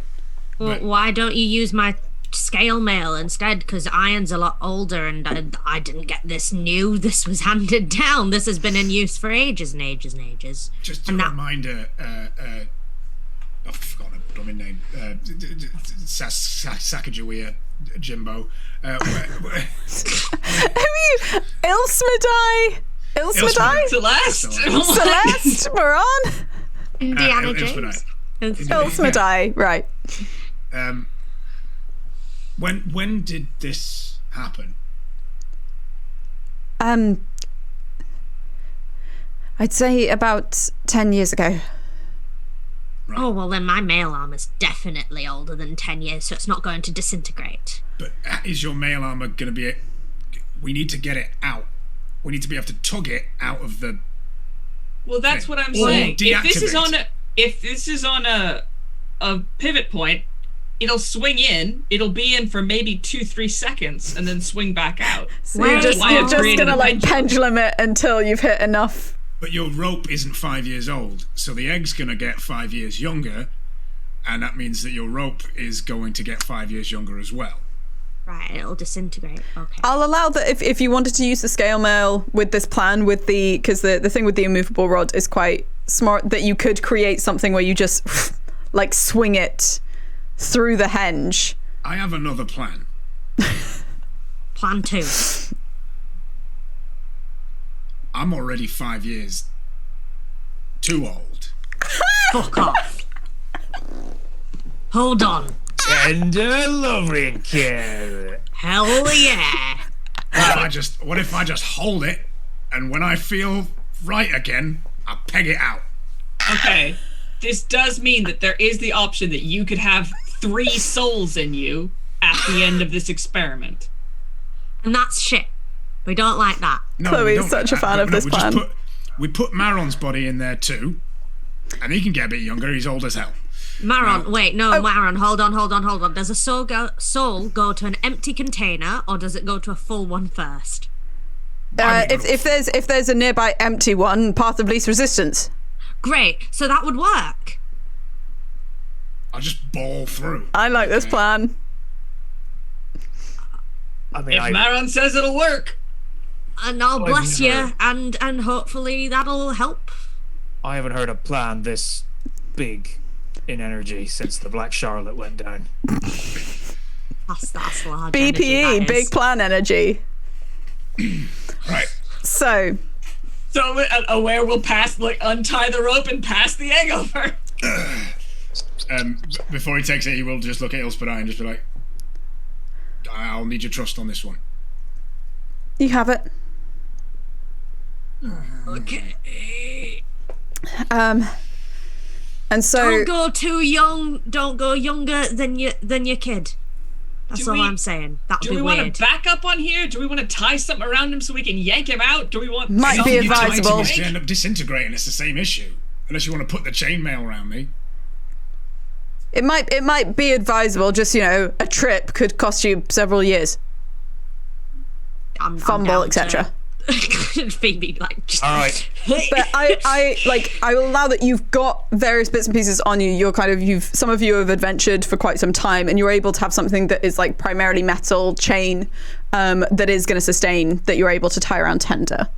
For anyone watching, I'm going to describe the following in quite an abstract way. And just obviously, and after this, we're going to go to break so that people can have a little bit of breathing space. But as you all get into your relevant positions, Tender being tied around the waist and with the Heart of Beasts in your hands, others at kind of safe distances and such and Celeste kind of just standing and observing, as is Ilsmadai, though you can see that Celeste is kind of ready to cast spells if that's needed to make sure that this goes all right. Maron just kind of puts a hand on Phoebe's shoulder. He goes, okay, 5 seconds, right? Souls move quite quickly. 5 seconds. Take this off, pop it on, and we'll talk to you. Would move back, but obviously you don't. We're quite heavy, this one, and so your characters all have the option to kind of glance away if you want, but I think Aware will when he says will fall, will move back, Aware will quickly get behind him, and it will stop being octopus and start being giant bear. And there's 2 paws on the back of the shell. Thank you. Right. Don't worry. Speak to you very soon. Okay. And you're briefly blinded by a lightning bolt that suddenly kind of fills up the entire cavern with light and this huge crackle of static electricity, and immediately the whiteness fills your vision, and then as you're blinking and it's quieter, Aware is just holding Maron's body. And that is where we're going to break for the interval. So everyone who is watching, we're going to take I think a 10-minute break. Let me just see, interval break, yes, 10-minute break, and then we will be back to see Tender just I don't know American football enough, quarterbacking it, whatever position it is that just runs with a big ball between the kind of overhead bits, but basically doing some really high level magic, but with that vibe. And we will see you all super soon. Bye.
So in the break, David just disappeared and was like, didn't say why.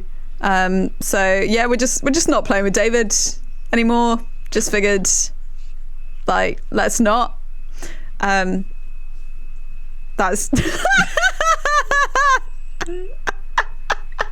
yeah. This is replacement David. This is David's understudy. Because we kind of always knew that maybe David was just gonna like bounce at some point without warning. That guy's a real asshole. Not too famous for us, that's a problem. So, we're going to return to the very... He's back. I'm going to go. Very serious, meaningful scene. So, Moron's body is being held by Aware. The rest of you are in your kind of various positions around this new stone-hewn circle. That is about kind of like 10 feet, I think. I can't remember exactly what it was when there was a previous one here, but we're going to say about 10 feet, 15 feet across. And I assume Phoebe takes the ring off of Moron's finger. Yeah, like, this is weird. Phoebe, like, as businesslike as possible, tries to remove the ring and then goes, 1 a took, a 2 a took, a 3 a took, a 4 a took, a 5, to make sure that she's counted the 5 seconds. And then puts the ring on. Can you do me a quick performance for how businesslike you are? Absolutely, I can. Uh-oh. Not Phoebe's strong suit. Oh, wow. Perhaps. That's a 16 on the dice. I don't think I have any charisma, but it's whatever. Oh, no, that's an 18. Hey, little business-like character arc we got going on here. So yeah, actually, it's incredibly like you're just very self-possessed and go about this thing that could be quite difficult in just like a very straightforward manner.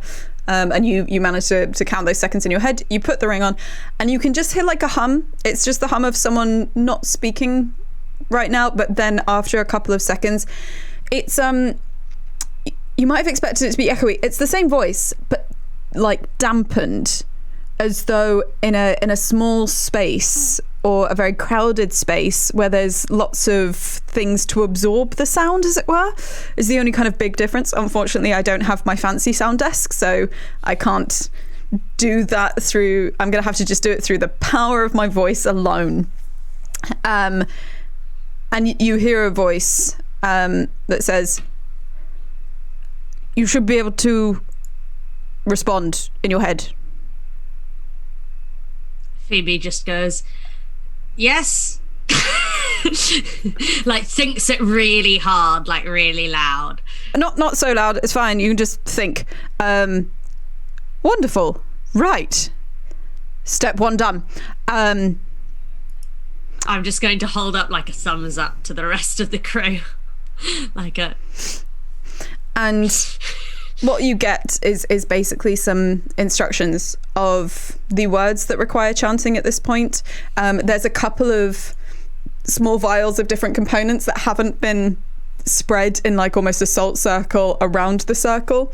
And what the rest of you can see is that there is just this very faint... It didn't happen when Phoebe put the ring on, but the moment that Phoebe starts doing these movements, saying these things, there is a faint... kind of golden but purplish glow, because obviously like gold and flame colors are something that are quite typical with Phoebe, but there's a slight purplish tinge this time as Phoebe takes various different things and like marks it on the henge and such. Like, right, one more thing to do. You'll need to open that out, throw it into the center so that it smashes, but I'd ask everyone, well, we'd ask everyone to step back first. There might be a ripple. Okay, everybody, please step back. I am going to yeet this vial so that it breaks in the center of the circle. Aware will step back, but will drag the body with them. Sure. They're not letting go of this body. Could you please roll me, I guess, sleight of hand with advantage on yeeting the vial? With advantage. Yeah, with advantage, because you've got kind of some very gentle coaching happening inside your brain. 11. 11. It ricochets off the edge, like it basically is a rim shot, and then down into the center, and you hear this kind of. It starts as a fizzing, almost like the light fizzing of liquid or sweets or something like that, but then it becomes like this more kind of electrical, static, bizarre crackle, and you can see a little bit of that kind of purple energy that some of you saw before with Wrath, and I would like everyone, Moron's body is not going to have to do this, but for everyone to please make a wisdom saving throw. And I will for... Nat 20, baby! Look who's all wise. Yeah! Oh, God. Okay. What did everyone get? 17. That's with my +8. Oh, Tom is not having a good day with them dice. I've not rolled above a 10 today. Jesus. That one. Okay. No. So Tom... Bears are not wise. So Aware, Polaris, Ilsmidai, and Celeste all take...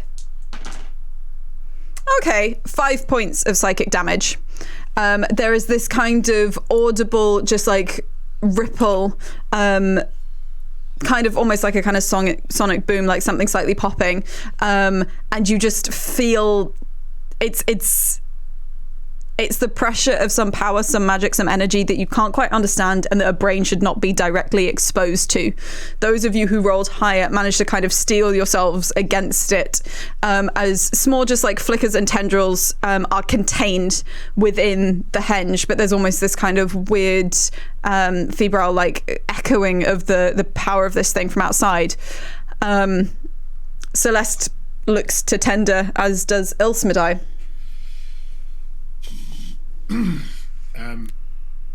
Phoebe, have you got any idea how... do any of you have any idea how the sort of ratio goes? Moron? Normally, second is a year. 5 seconds. If things are working, and we presume they are. 5 seconds. 5 seconds if things are working properly. So it's 10 feet. It's across. It's 15 feet, which is something that someone should be able to do in 5 seconds, because you should be able to do 30 in 6. So Right. So Just barrel on through. Here we go. okay, well, hold on. I'm going to, I guess, would this be something that would be like a saving throw? Would it be an action this is going to take for like timekeeping? What's that? This is going to be a throw. It's just gonna be like an action. If things go real wrong, then it's a saving throw to stop things going too badly wrong. If we count out loud for him, can we give him advantage? If you make it feel more like a cult, can you give it like?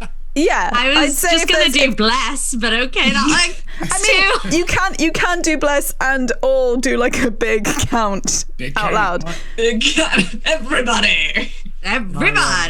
Da, da, da, da, da. It's not going to be solely about the. If everyone is counting out loud, then I'll allow that. That's kind of helping with the timekeeping. There is going to be just like a dex check to make sure, because this is a, like, I've established it's a pit, so there is going to be like a kind of getting down, getting back up.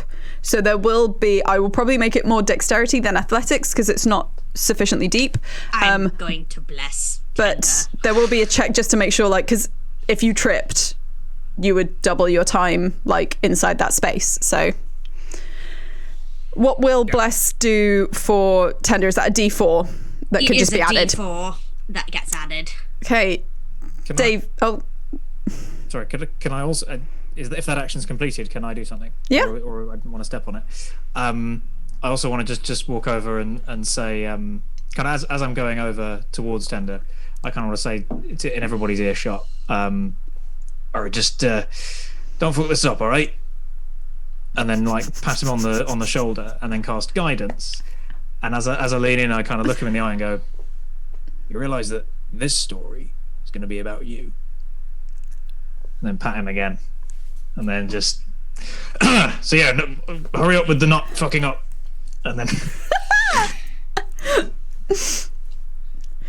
I love how Tom both sets up and knocks down his own sentimental moments as a character. It's a lovely thing to do. So, is there anything you want to do before you make this run for it, David? Before I make the run for it, I think Taylor is just going to go. Okay, I would just like. Let's not make it a sad story.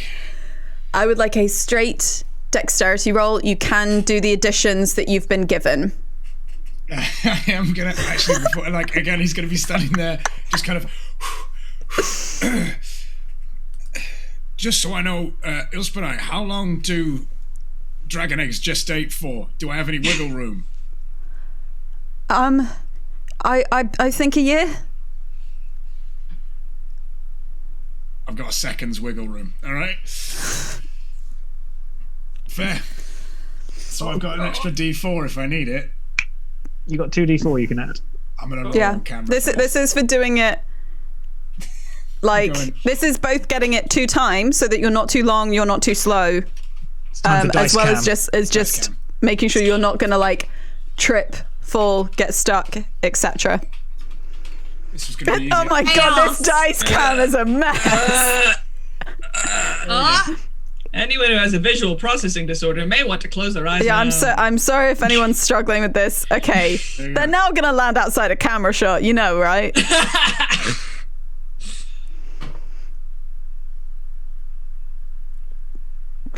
David. Oh, no. Fuck off. Okay. Do you want that to remain, 4, right? David? You can either keep that.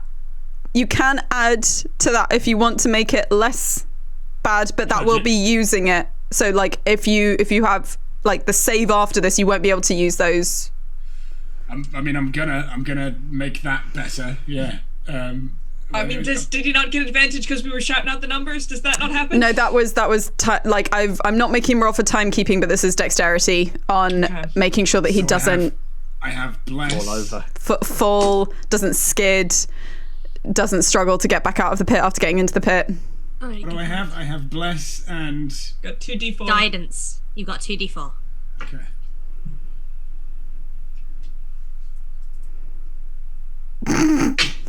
That's 2 4s, baby. Baby! That's the biggest reaction I've ever seen an 11 get. Well, basically that's very good because it's still not. You're still not fine, but you needed to get past a 10 for this not to be really bad for you. So those 4s. Close your eyes if. Well, I've also have a +4 to dexterity. Close your eyes if you hate things moving. I'm moving back. So wait, that's a 15. Is that a 15? So that is. Oh! This is justice undying.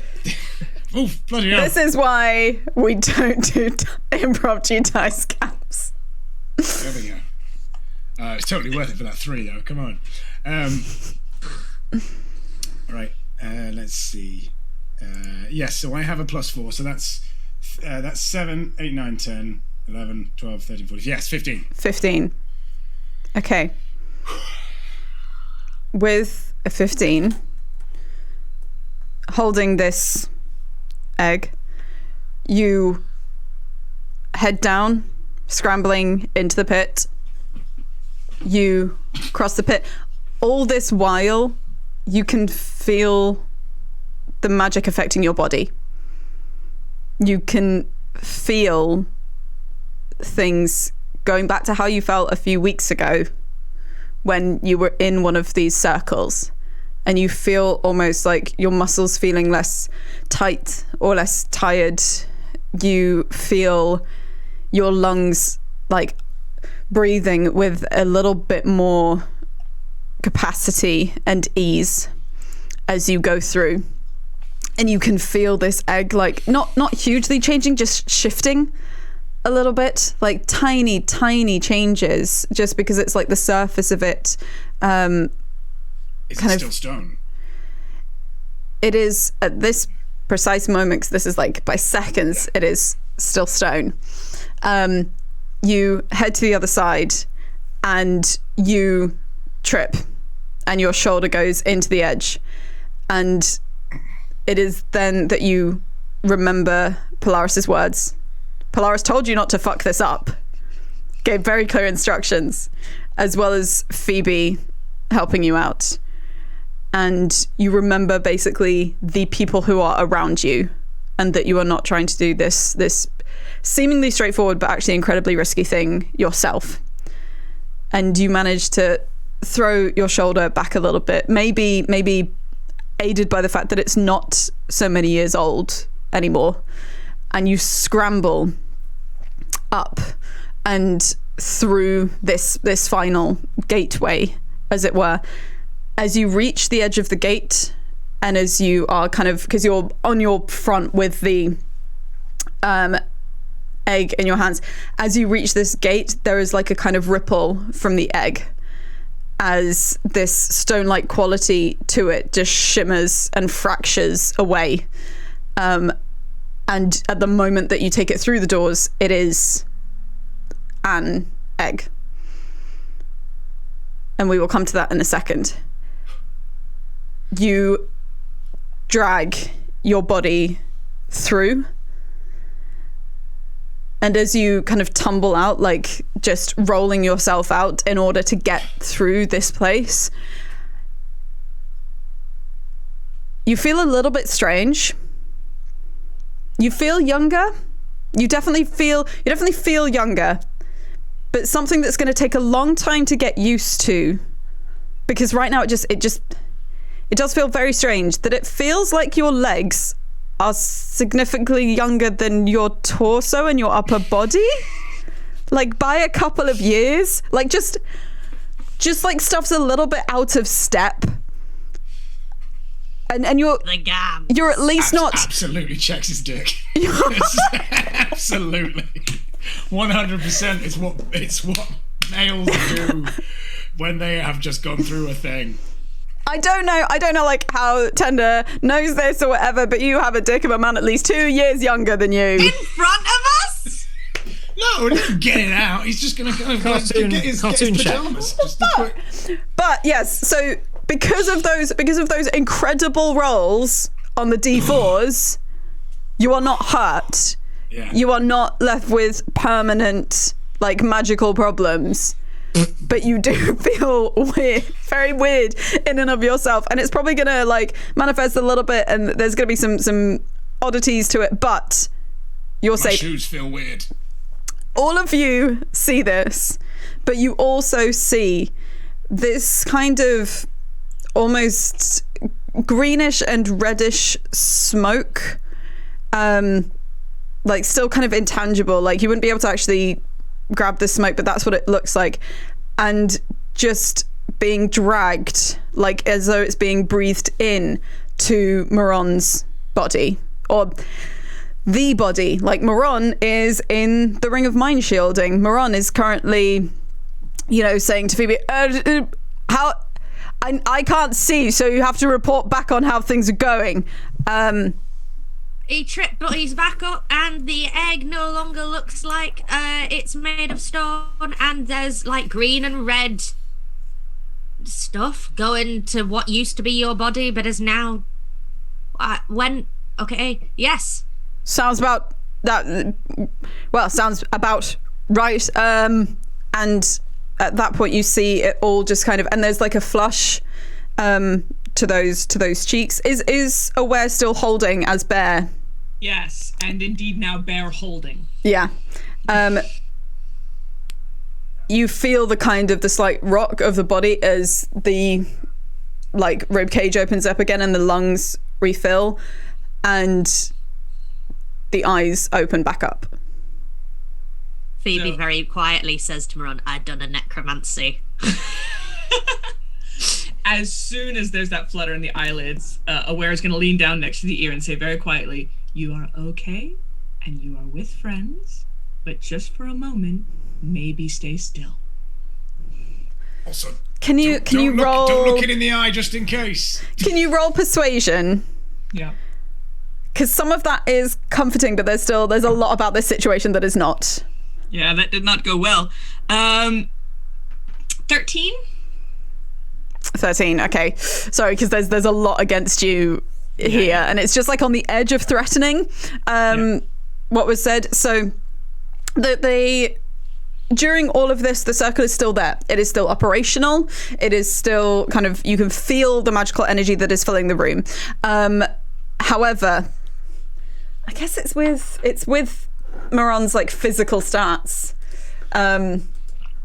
This will be kind of like a combination of things. So, would you look at that? More like sprightly than you would have expected. If you want to do a contested strength check, then you can. But like this individual, the name is actually her name is actually Eska. But obviously you're not necessarily fully aware of that.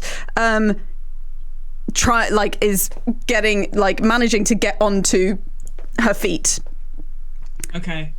Would I maintain that as I am mechanically large, I would still have my advantage on strength throws? Yeah, you can have the advantage on it.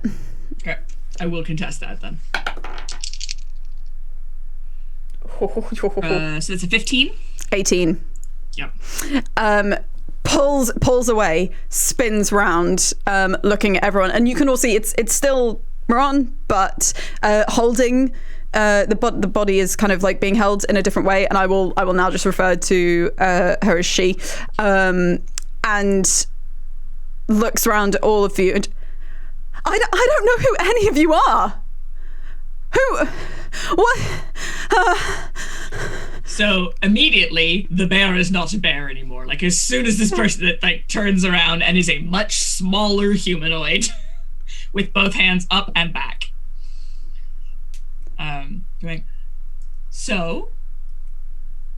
We have been working to help to release you from where you've been for, I don't know, long time I'm guessing, and we're hoping you're okay. Are you okay? I don't, and like is now like looking at her hands and the body that is very obviously not the body that she was previously in until she was kind of caught in stasis as a soul in that thing. Can I help out Aware with this one and just like from the ground with the egg on me, just be like, we're hopefully friends of Atoka. And Aware's like at a point. Where is he? He's on his way. Coming. Almost here. Okay, none of you come anywhere near me, okay? And as long as you don't go anywhere near the circle. Yeah, okay. Watch out behind you. Okay, and if he's not here in an hour, then I'm not just staying here because you're saying that.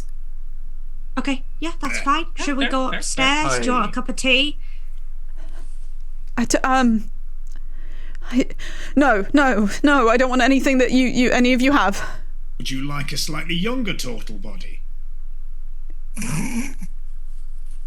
I think at this point, like, there's a tiny bit of hysterical crying, because just like the idea of that being the current offer, like.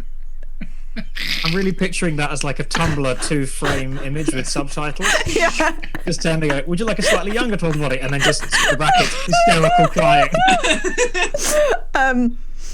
Like just saying the one that Maron had was pretty much run its course. We could.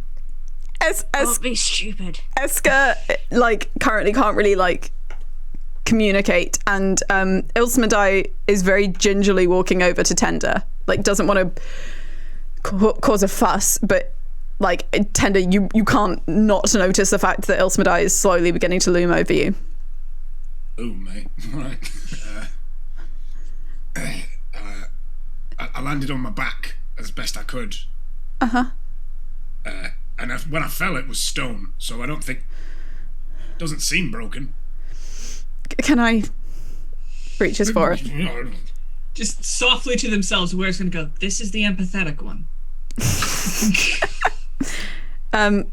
Ilsmedai takes the egg, which is undamaged, which is basically like a kind of end of term dragon egg, and just kind of having briefly checked it over, looks at you and goes, "Thank you so much. I know that was a risk." Feel great. My shoes feel weird. Can I help? I don't know if I can help with. I'm sorry. I owe you a lot. He's going to try and do a kip up. He's trying to do a what? He can kip up, the little kind of like the kind of Oh spring God, defeat damn thing. it! You were still quite old before. You remember? I know, but he feels like when you had something and then it just it's like he's been wearing a heavy rucksack and then you take it off and you feel like you can jump 10 feet. Roll athletics. That's a 7. Yeah. You just waggle your legs in the air. Yeah. Ilsmedai, cradling the egg in one hand, reaches out an arm to help you get up. Thanks, yeah. No, I'd forgotten that I was actually still quite old beforehand. Yep. Does it have a name? Viola Comner. That's Pretty. yeah, that's her name. You look after that egg.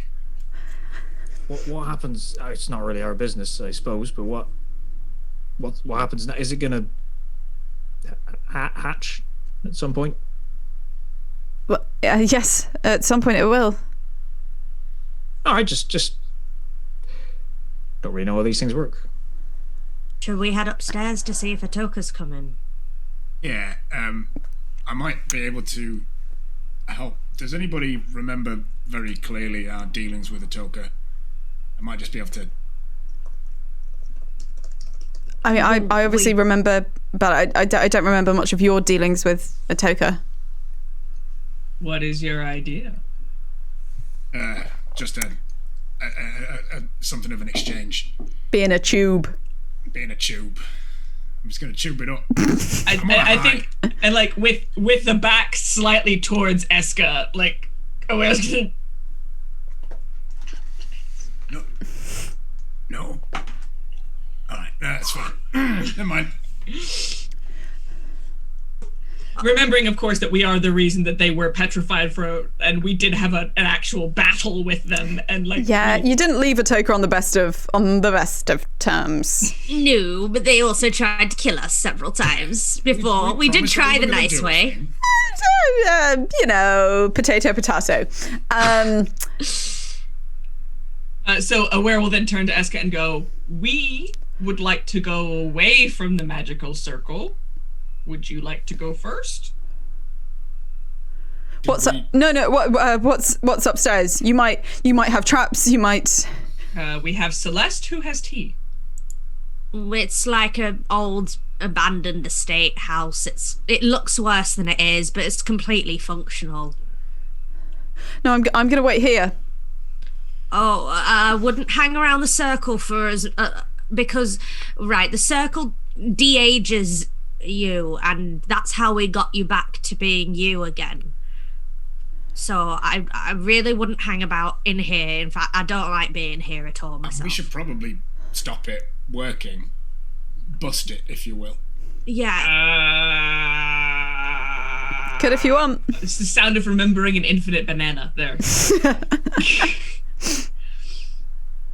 You can try and you can do that if you want. Can I ask Maron how the fuck one does that safely and not as poorly as we did last time? That rather is the electrum, platinum, gold, etc. question. With great difficulty and a lot of time and skill, is what we'd presume. You see, when we were doing these, weren't really thinking about having to take them down. So we're just going to leave the hob on and walk away. Celeste is here? What, I'm to be some kind of guardian? Or until we find someone who's going to take over Maron's job, then yeah. I can wait down here for a short while. I presumed you'd need me to get you to the gate at some point. Shit. Yeah, good point. Well made. Warding circle, protection spell, stay out of the room spell. I might be able to figure something out with symbols or such like. Why don't you all head up there, and you, pointing to Esker, you can either stay down here with me while I do magical things, or you can head up there with them, but there'll always be one of us around. That sound fair? Is it only me that just really wants to throw all manner of shit in there?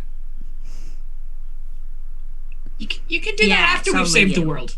Yeah, of course. So, are you heading upstairs, or are any of you staying down here? I will stay, Aware will stay wherever Eska is. So if Eska refuses to go up, then Aware will stay with Eska. Cool. Yeah, Eska just stays and is kind of trying not to do too much, like really, really not sure how to engage with the body and things like that, and occasionally looks at you really intensely and then like gives up and looks away. If Aware is particularly insightful, it's probably Eska trying to see if she can still petrify people, and she cannot. Those of you who go upstairs, you can, if you want to have like tea and such like, you can. Ilsmedai will come with you, and we'll be kind of rooting through what bits and pieces there are, just to make like the softest, gentlest, most careful carry bag for Iviola Commoner's egg as they can. You know that Atoka can't be too far away. Is there anything you want to do, or do you just simply want to wait until he inevitably follows Ilsmedai's tracks here? I think we should decide how we're going to get him downstairs, seeing as we can't. Now, well, this is a bit trickier, getting him into the house. I suppose we could do what Moron did and lure people in by making it look creepy and mysterious and definitely going to be in here. Ilsmedai, I think you should be upstairs or like hidden, because I don't want you or your sister anywhere near us. I'll wait upstairs, and sorry, because I said to Tender and I haven't said to Aware, but thank you. You didn't actually have to do anything, and you did, so thank you. And just shuffles off, and you hear them head upstairs. Any ideas on how to diffuse tension? Well, it occurs to me that we can't exactly look at this fella, can we? Mm-mm. Not directly, anyway. And all that beckoning and spooky stuff did work on us. And this creature has followed us this far. Why are they going to stop if they come into a house that they haven't found us in yet? They'll just keep looking, and I guess we want them to come into wherever Esker is, make as clear as possible that Esker is Esker, and hope that Esker can convince them. Because I ain't really thought of what we're going to do if they just say, "You idiots, that's a turtle, why do you think they would believe that?" Yeah. I suppose I should figure out how to disable some of the traps then on the way down into the henge zone. Ask, I just tapped my ring finger. If Phoebe starts thinking this, like, Moron will say, can't really be disabled, but basically, if you were to walk down, then we can easily say, step that way, step this way, say this certain thing, etc. Right, but what if I get attacked while trying to do that? I've always found, we've always found a very useful thing. Don't get attacked. Yeah, great, thanks. Yes. Okay. Sometimes the most obvious pieces of advice are the best, really. Cool. Anybody got the Okay, we need to direct them where to step and what to say, just like Maron did. But obviously, if we're physically there directing them, we might get hit. Can mage hand make noise? I think I can make noise. You just want noise. Like if people have minor illusion, stuff like that. Thaumaturgy. You can do that. Yeah. Make things nice and loud. Thunderclap. That kind of noise.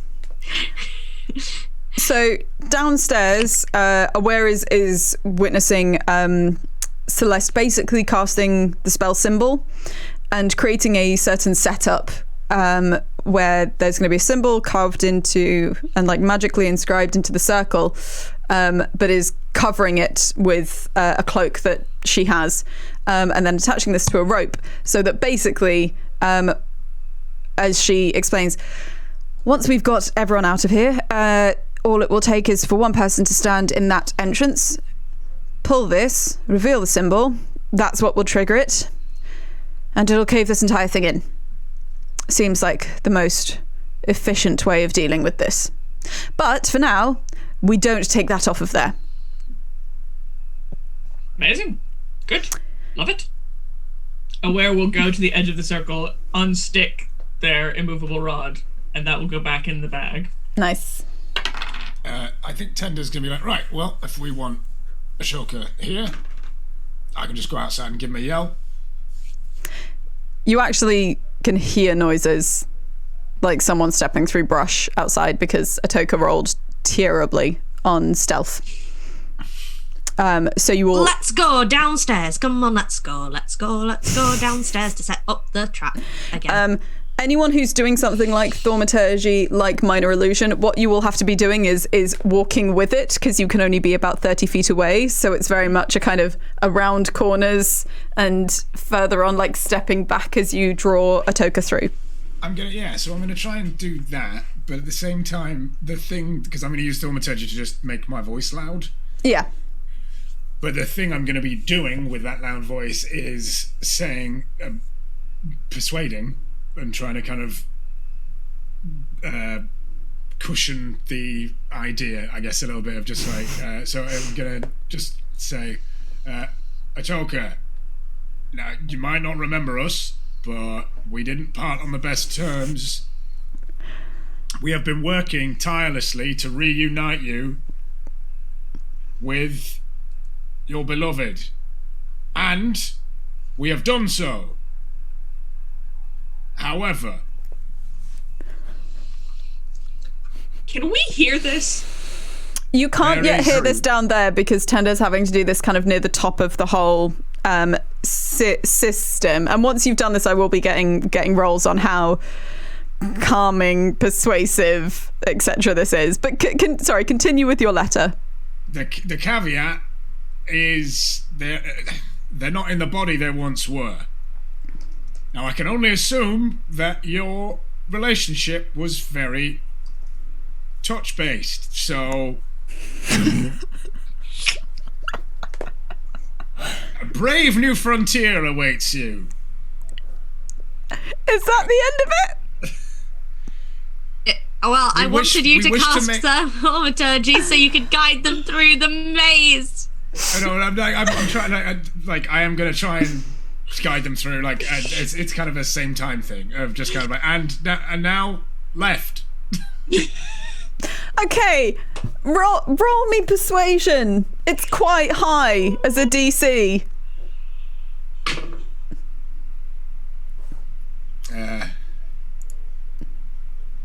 That's a 19. I got high persuasion. I'm a bard. Okay, so, like, I mean, Atoka is not totally sure what to make of this voice, and you're having to stay outside of their of his view, so you're having to assume that he's following. However, there's few other options that he has around this place rather than just kind of wildly searching it. So you can hear very faintly kind of the like choral hiss of a few snakes, as well as the echoing footsteps. So as you're all heading down and being directed by Moran, who's talking to Phoebe, who's relaying any directions that need to happen to Tender so that, Atoka doesn't suddenly kind of get overcome by suggestion and try to run away incredibly fast because of various traps. Is there any way you want to position yourselves when you're at the point where Atoka would be coming through the one entrance into this huge cavern? I guess in front of the henge, so no one's going to the henge. Okay. As you get near the henge, Celeste, let you know, don't take that off, okay? You take that off, everything will explode. Okay, I won't touch it. I'll try not to touch it. Good. I'm gonna just like in front of the henge, but not close. Like if I fell over, I won't fall into the henge. Did we just give Phoebe a big red button? That's a bad idea. Is anyone else doing anything strategic, or otherwise you're just kind of in the space as Atoka enters? I think as soon as people are walking downstairs, we're just gonna go, what's going on? What's happening? Why are you shouting? Who are you shouting at? What's happening? Atoka's coming down. It's gonna be a delightful romantic meet cute. Oh! It'll be fine. He's just got to get her out of her shell. Oh, Polaris is really... We've got a lot of cheeky Polaris today. Aware, as soon as there's mention of what Polaris did last night. Oh yeah, I forgot that Polaris got some last night. It's been a while. crikey. Yeah, Polaris is... He's wearing a red shirt and he brought coffee in this morning. Yeah, I was about to say exactly that reference. Okay. As soon as Atulka is mentioned, Aware will turn, face a wall, and pull out a mirror. Okay. I wonder if...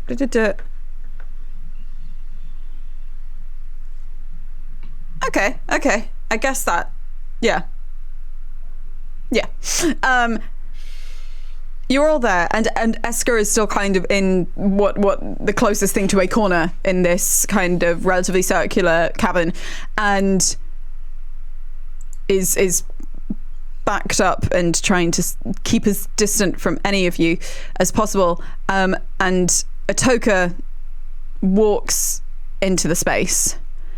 I will allow, because I know that the one time we featured Medusa before in this campaign, I did misread one thing, and so you do have the option, if I ever say like Atoka is directly looking at you trying to do petrifying gaze, you do have an option to look away before you have to make that save. Atoka walks in and looks around pretty... Because it's been hinted that Esker is here, Atoka is currently looking more towards the ground, towards individuals' feet, because Atoka doesn't have any control over his petrifying gaze, which is a potentially a homebrew choice I've made. Looks at different feet, however, is very used to recognizing people by feet if necessary. And the moment that there's 4 people that he recognizes. There is not me. Oh, of course, doesn't recognize you. In that case, throws his eyes up to Polaris's face. Actually throws his eyes up to like Polaris's neck. Mm-hmm. It's the equivalent of someone trying to hold like a dagger to a neck. Throws his eyes up that far. I know who you are, and I know what you're promising. Where is she? And if you're lying, I will kill you. We are not lying. Then where is she? Aware's gonna go, Eska, that's your cue. I point in the direction of Eska. Yeah. And I say, hear her out. Eska can now see Atoka now that he's walked into the space, and starts kind of like awkwardly, still not kind of used to this body, stumbling forward, and says, I don't look how I did, but it's me. It's me, and I recognize you, and I can tell you things. When we were in Auburn Mask, and there were the lights in the sky as the sun set, and how you always complimented my eyelids, because remember, you'd close your eyes and I'd look at you, and then I'd close my eyes and you'd look at me. Remember those? But I can't do that anymore. I'm in it's different. And any of you who are kind of looking in Atoka's direction, Atoka is basically like looking at the feet of this turtle and slowly kind of looking up, but as the eyes are getting closer, Eska closes the turtle's eyes. Sorry, this is just me running against myself for how persuasive. This is a really good dice. And you see them walk a little bit closer, and Atoka does what you've seen him do before, which is some of the snakes kind of come round the front to form a mask over his eyes, and he does that when he's kind of close enough and reaches out a hand, and Eska, like, kind of flickering up and then seeing, because can see the bottom of the snakes, and so doesn't go fully, sees that the snakes are there, looks back, reaches out a hand. I don't know what happened, but it's me and I'm here. And they just hug. They just hold each other for a little while and then let go. And Atoka is like just kind of calling out, because has the snakes knitted over the face. I don't know exactly how or why you did this or what has happened, but I am grateful.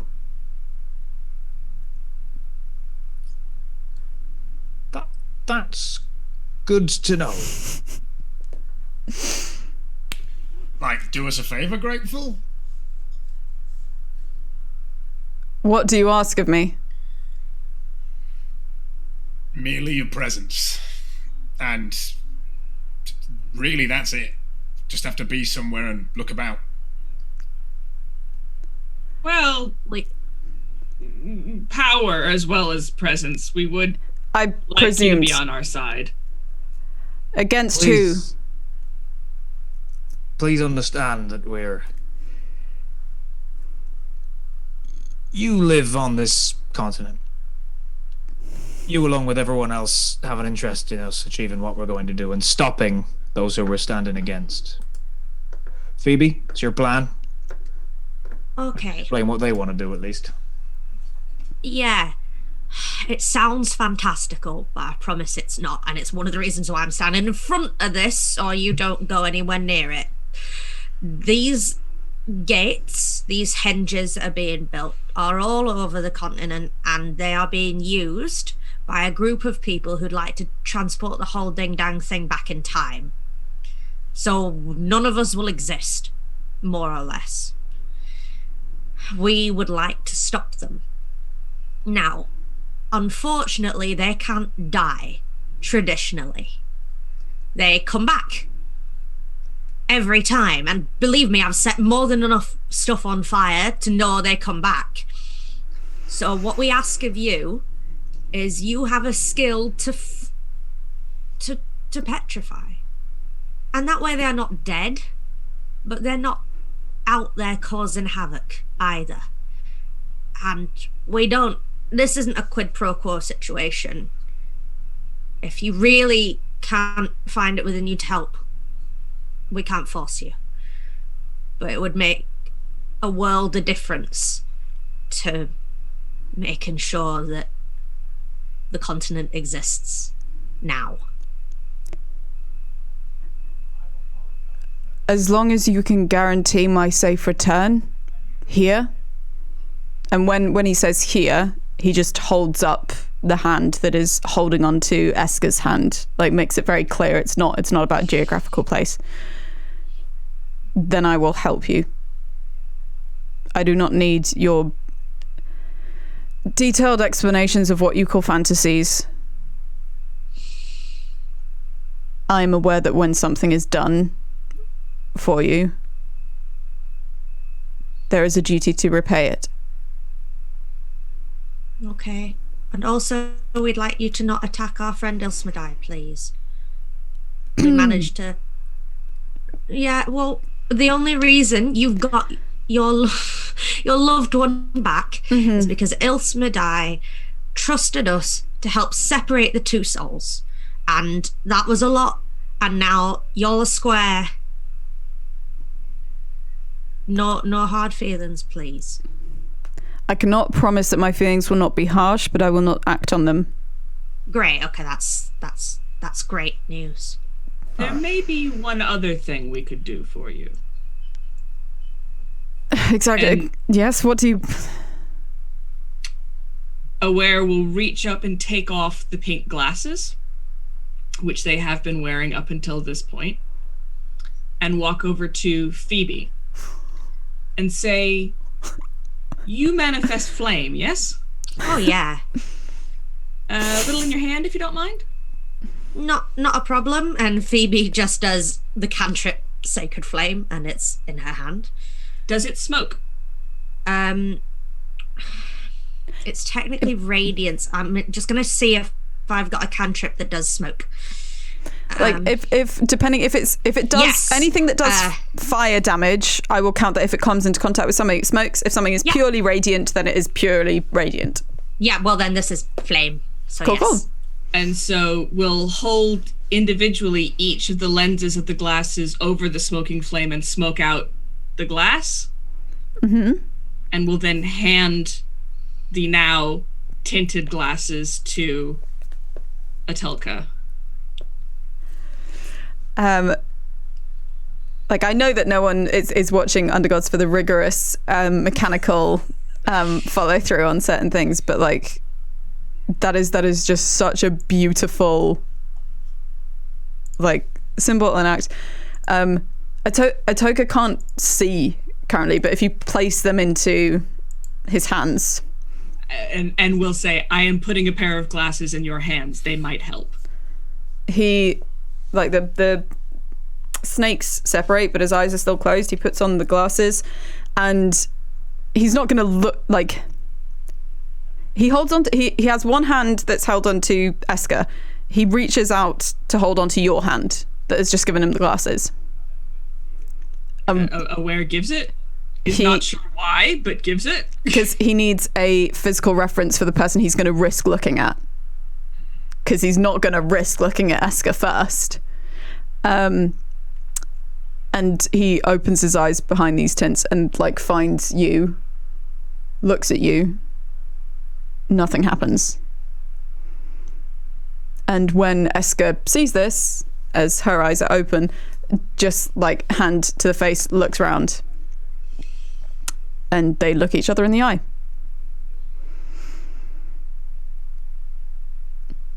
Have totally forgotten you're there. Aren't gonna. We'll slowly disengage. Not the like hand. not forgotten you're there in a kind of. They're about to go at it, but as in like they're not gonna. Next to They're the not henge. currently concerned about like replying or front of the establishing henge. further plans with you. They're just focusing on that. So you have Atoka's word. Eska, like as Atoka said, like needs to come back here. Like Eska is not going to travel, especially not in a body where like has no magical abilities, quite a frail body, etc., but could stay here. You have Ilsmedai upstairs who has said that they'll help. You can get to Ewald's Gate whenever you want, with Celeste teleporting you there. And Celeste probably does, about this point, like shuffles everyone out and goes, are we all in agreement? I mean, I'm happy if you want to go upstairs, but I'm not really comfortable just leaving this here. I'd like it to be dealt with. Seconded. All the charges.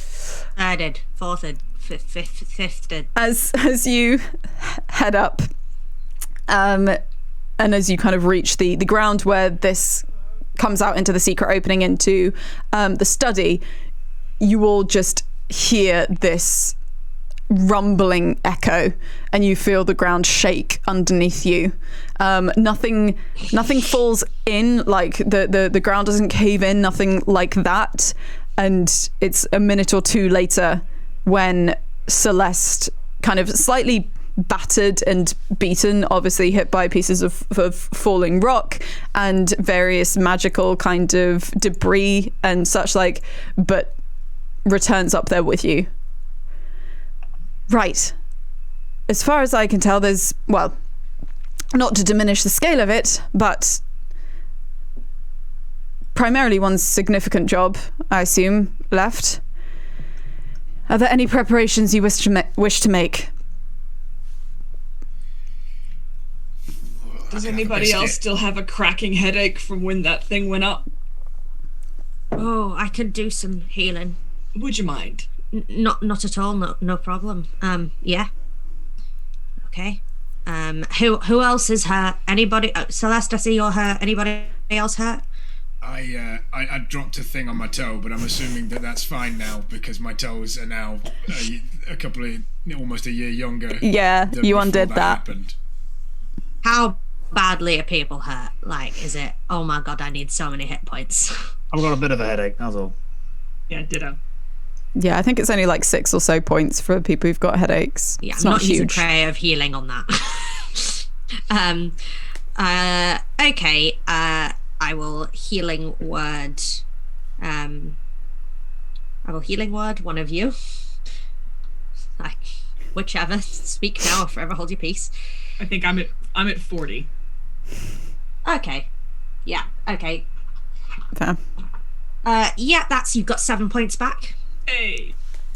Thank you, and I will healing word you, Tom. I think because you're the other one hurt, right? Yeah. Yeah, Elsmedai's still upstairs. Yeah. You've also got 7 points back. Oh, thank you.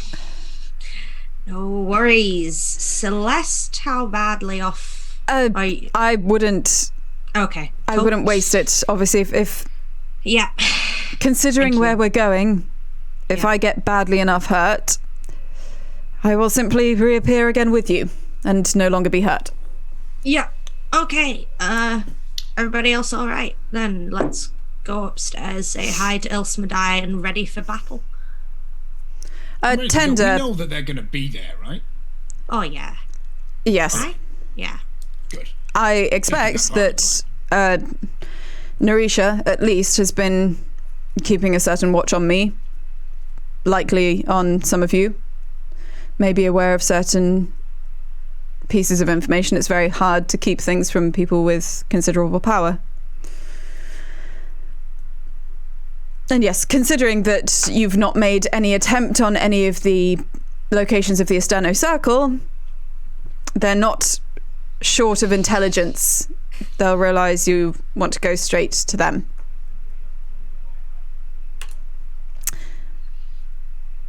Beyond retrieving Elsmedai upstairs, I presume, are we leaving nods towards Esker and the egg here together? Is everyone else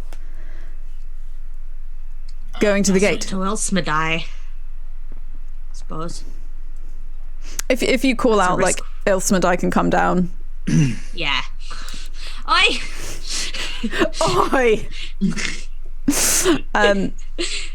Comes down, looks around the corner, like sees Atoka, but sees that Atoka's wearing some glasses. Snazzy glasses. And sees that Atoka is holding Esker's hand. Hi. Things worked? Things worked. Good. We were wondering if you wanted to come help us see this through to the end. No obligation, of course, but if you need my help, you've done a lot for me. Is it going to be dangerous? holding up the egg for Viola Comna. I wouldn't risk it. Exceedingly. Aye. But I think the priority is help as much as you can. But if either you or Atoka look like you're in real danger, like you if you need to bail, then I'd hope you'd bail with Atoka so that you can both get on with your lives with the people you love. I just don't know what I'd do about Viola Comna. I mean, Eska. We got a babysitter. Yeah, Eska. They have spent quite a lot of time together. So We haven't now. I would be left here alone with that in a body I don't know, in a place I don't know. Right. Do you want to come along? Can you? I don't know how I even defend myself. Inside shell, just boom. Well, okay, no one's coming here. That's the point of here. It's a safe location. Aye. And there are places, it's full of traps, it's full of places to hide. Oh, okay. I Upstairs see. is actually quite nice. Yeah, good place to learn how to use a new body. Try and do some If this spin is on your back. Fun. It's a new thing you can do now. right, Eska begins like mainly directing what she says to like Phoebe and Polaris in a way. Because Tender's just talking about like having fun now she's got a shell. And so she mainly directs things to all of you. I don't really understand much of any of this, but I understand that you're the reason that I'm here in any form. So if it helps for me to take care of that, then I will. I mean, it's only an egg. It's not going to hurt you. I mean, you say it's only an egg, but you've not had my experiences with eggs. That's true, but it's an egg that you're not going to get sucked into. Right. Technically now, neither of you. I don't understand. And Ilsa Madai goes, okay. You've done a lot, and I want to help as long as I can get back. Again, the minute it gets too hot out there, you and fire joke. No, you and Atoka go, fly, leave. But what as much as you can help, we'll appreciate. Right. So, if we're agreed, is there anything else stopping us? Any final things people wish to do? You want a nap, but no. Time is rather... Okay, no, it's fine. Same. Yeah, let's go. Couple of biscuits or something. Tom? Once we get there, we're just going hard, right? We get in there, get them looking at Atoka here. Celeste also Very has simple. stone. Yes. abilities. Myself and Atoka can focus on that. We'll draw aggro if that's useful and try and take down the circle. Think does about seem- on the way the heart of the fallen god or whatever. Right, Okay. yes. Well, in that case, it's all going to be happening very quickly. So, just we have to get this right. There's an entire continent counting on us. I told Ithalder and my crew to get the ship over to Lovecast as quickly as they could. But as it happens, with the repairs, they're going to be stuck here too. And I know that's only a luxury that my lot can enjoy, and even they don't have that. We've all got people here now that we're doing this for. So. Right. As you say, it may be over quite quickly. I expect that they're expecting us. Well, Is have a everyone got bright blue sails. People are usually expecting me. That's not my problem. everyone prepared? Ready as I'll ever be. Get my trident out. Run some electricity through it. You gather around with Celeste, with Atoka, with Ilsmedai, and there is that familiar feeling that you've had from teleporting with Celeste before. And everything around you seems to kind of just like shift and click. And you feel yourself become kind of light and almost disperse, and all the parts of you start to spread out and then come back in, and you are standing in an incredibly well lit and gigantic cavern. Spread out in front of you, there is absolutely no sky, there is no natural light, but there is a forest that covers the base of this cavern. There is grass underneath your feet, but there are also rivers that run up the walls and across and over and down. Things feel very strange here, and you can feel a magical energy in the air. And when you look up, you realize that the entire thing is lit by a lake of fire that spans the entire ceiling of this space. We are talking hundreds of feet broad and long. And I'm gonna need Aware to make a charisma saving throw. Hey.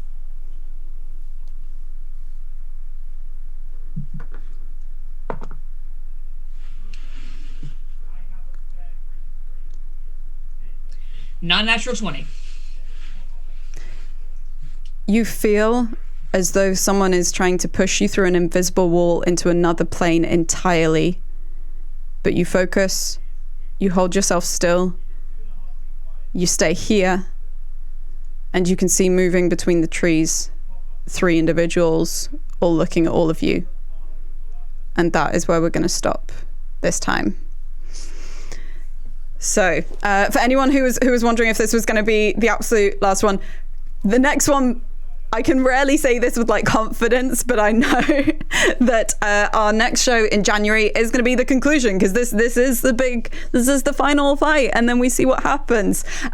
So do please join us next January. Check at Chloe Mashiter or check here. So Chloe Mashiter on Twitter, or check here for updates, because we'll have to check around New Year's. I'm not sure when the first Tuesday falls, but normally this is on the first Tuesday of every month. I'm going to let Hannah do a quick plug, because this is plugs time, but I know that Hannah has to dash off relatively promptly. And during this, Reese is going to send me the names of the people who've been in chat so that I can figure out who's won our little giveaway. So Hannah first, and then go kind of alphabetical via David of the other things that all these talented, wonderful people are doing.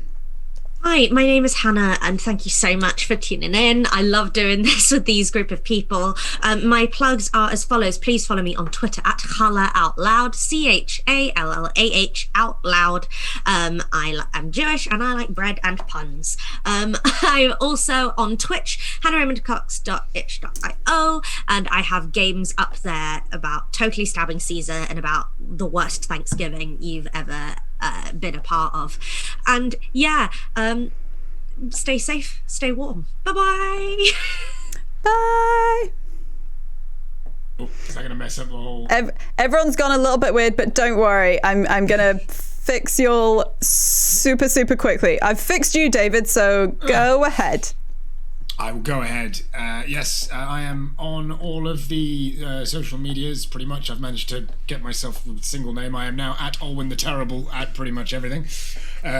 However, my plug is not for myself, but for the theatre company I've been working with during lockdown, which is at Control-Alt_Repeat.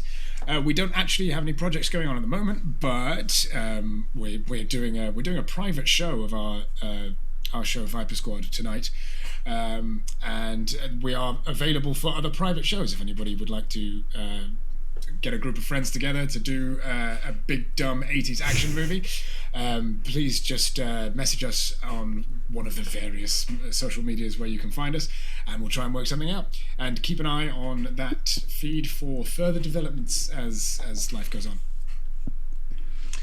So find me on Twitter at the Sarah Griffin. Find me on Instagram at Griff the Griffin, GRYPH the Griffin, and where you will find information about the upcoming online panto that we are going to be doing with the inevitable Miss Mashiter, which is Jack and the Beanstalk. I play Jack because of course I do. I will also be gaming also on the 12th with Rusty Quill as part of their charity stream for December. Really excited about that because I get to play yet another silly character doing a silly voice, which is 100% where my brain lives at the moment. Any other projects will also be on those streams, so please do check them out.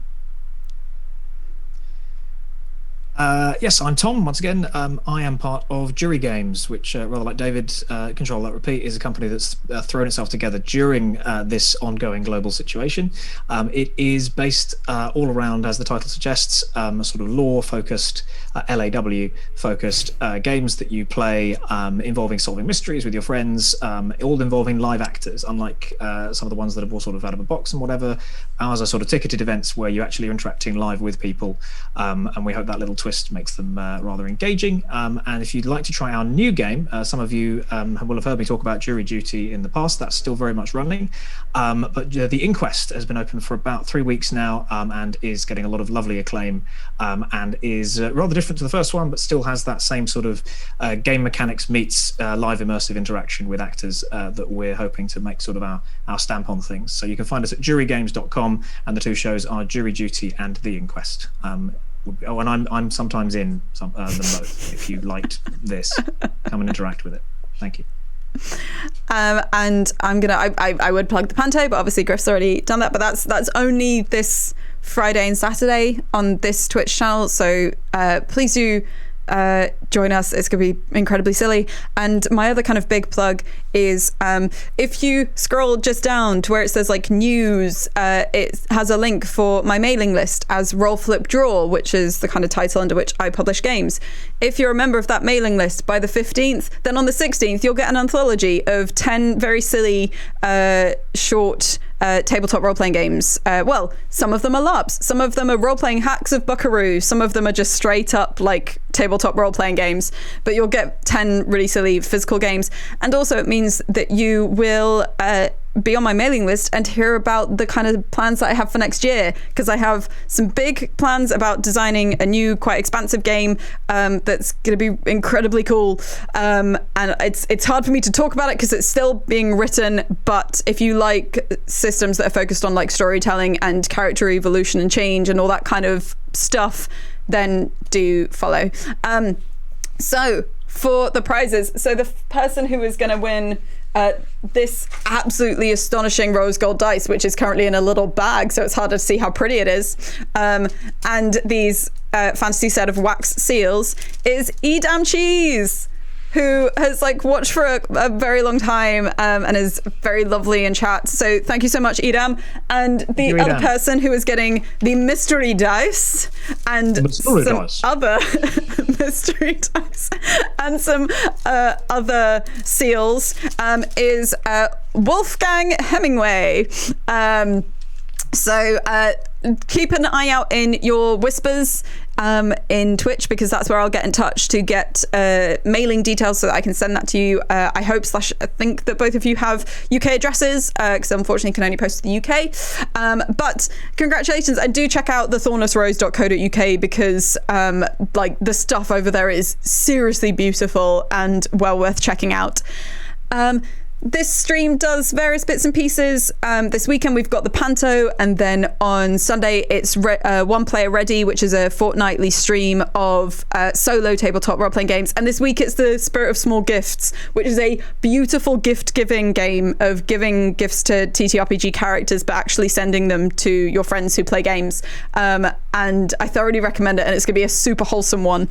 And every other week there's also like made up songs about made up people. Next Friday is DIY Film Club, and we're doing a double bill for various reasons of The Empire Strikes Back and Muppets Christmas Carol, because of course they match up. That's our Christmassy offering. And various bits and pieces happen on this channel. So just follow socials, take a look at YouTube where you can see all the episodes that ran up to this. And I hope you join us in January for seeing exactly how everything ends and what ending looks like. But thank you so much for sticking with us, and we will see you very soon. Bye.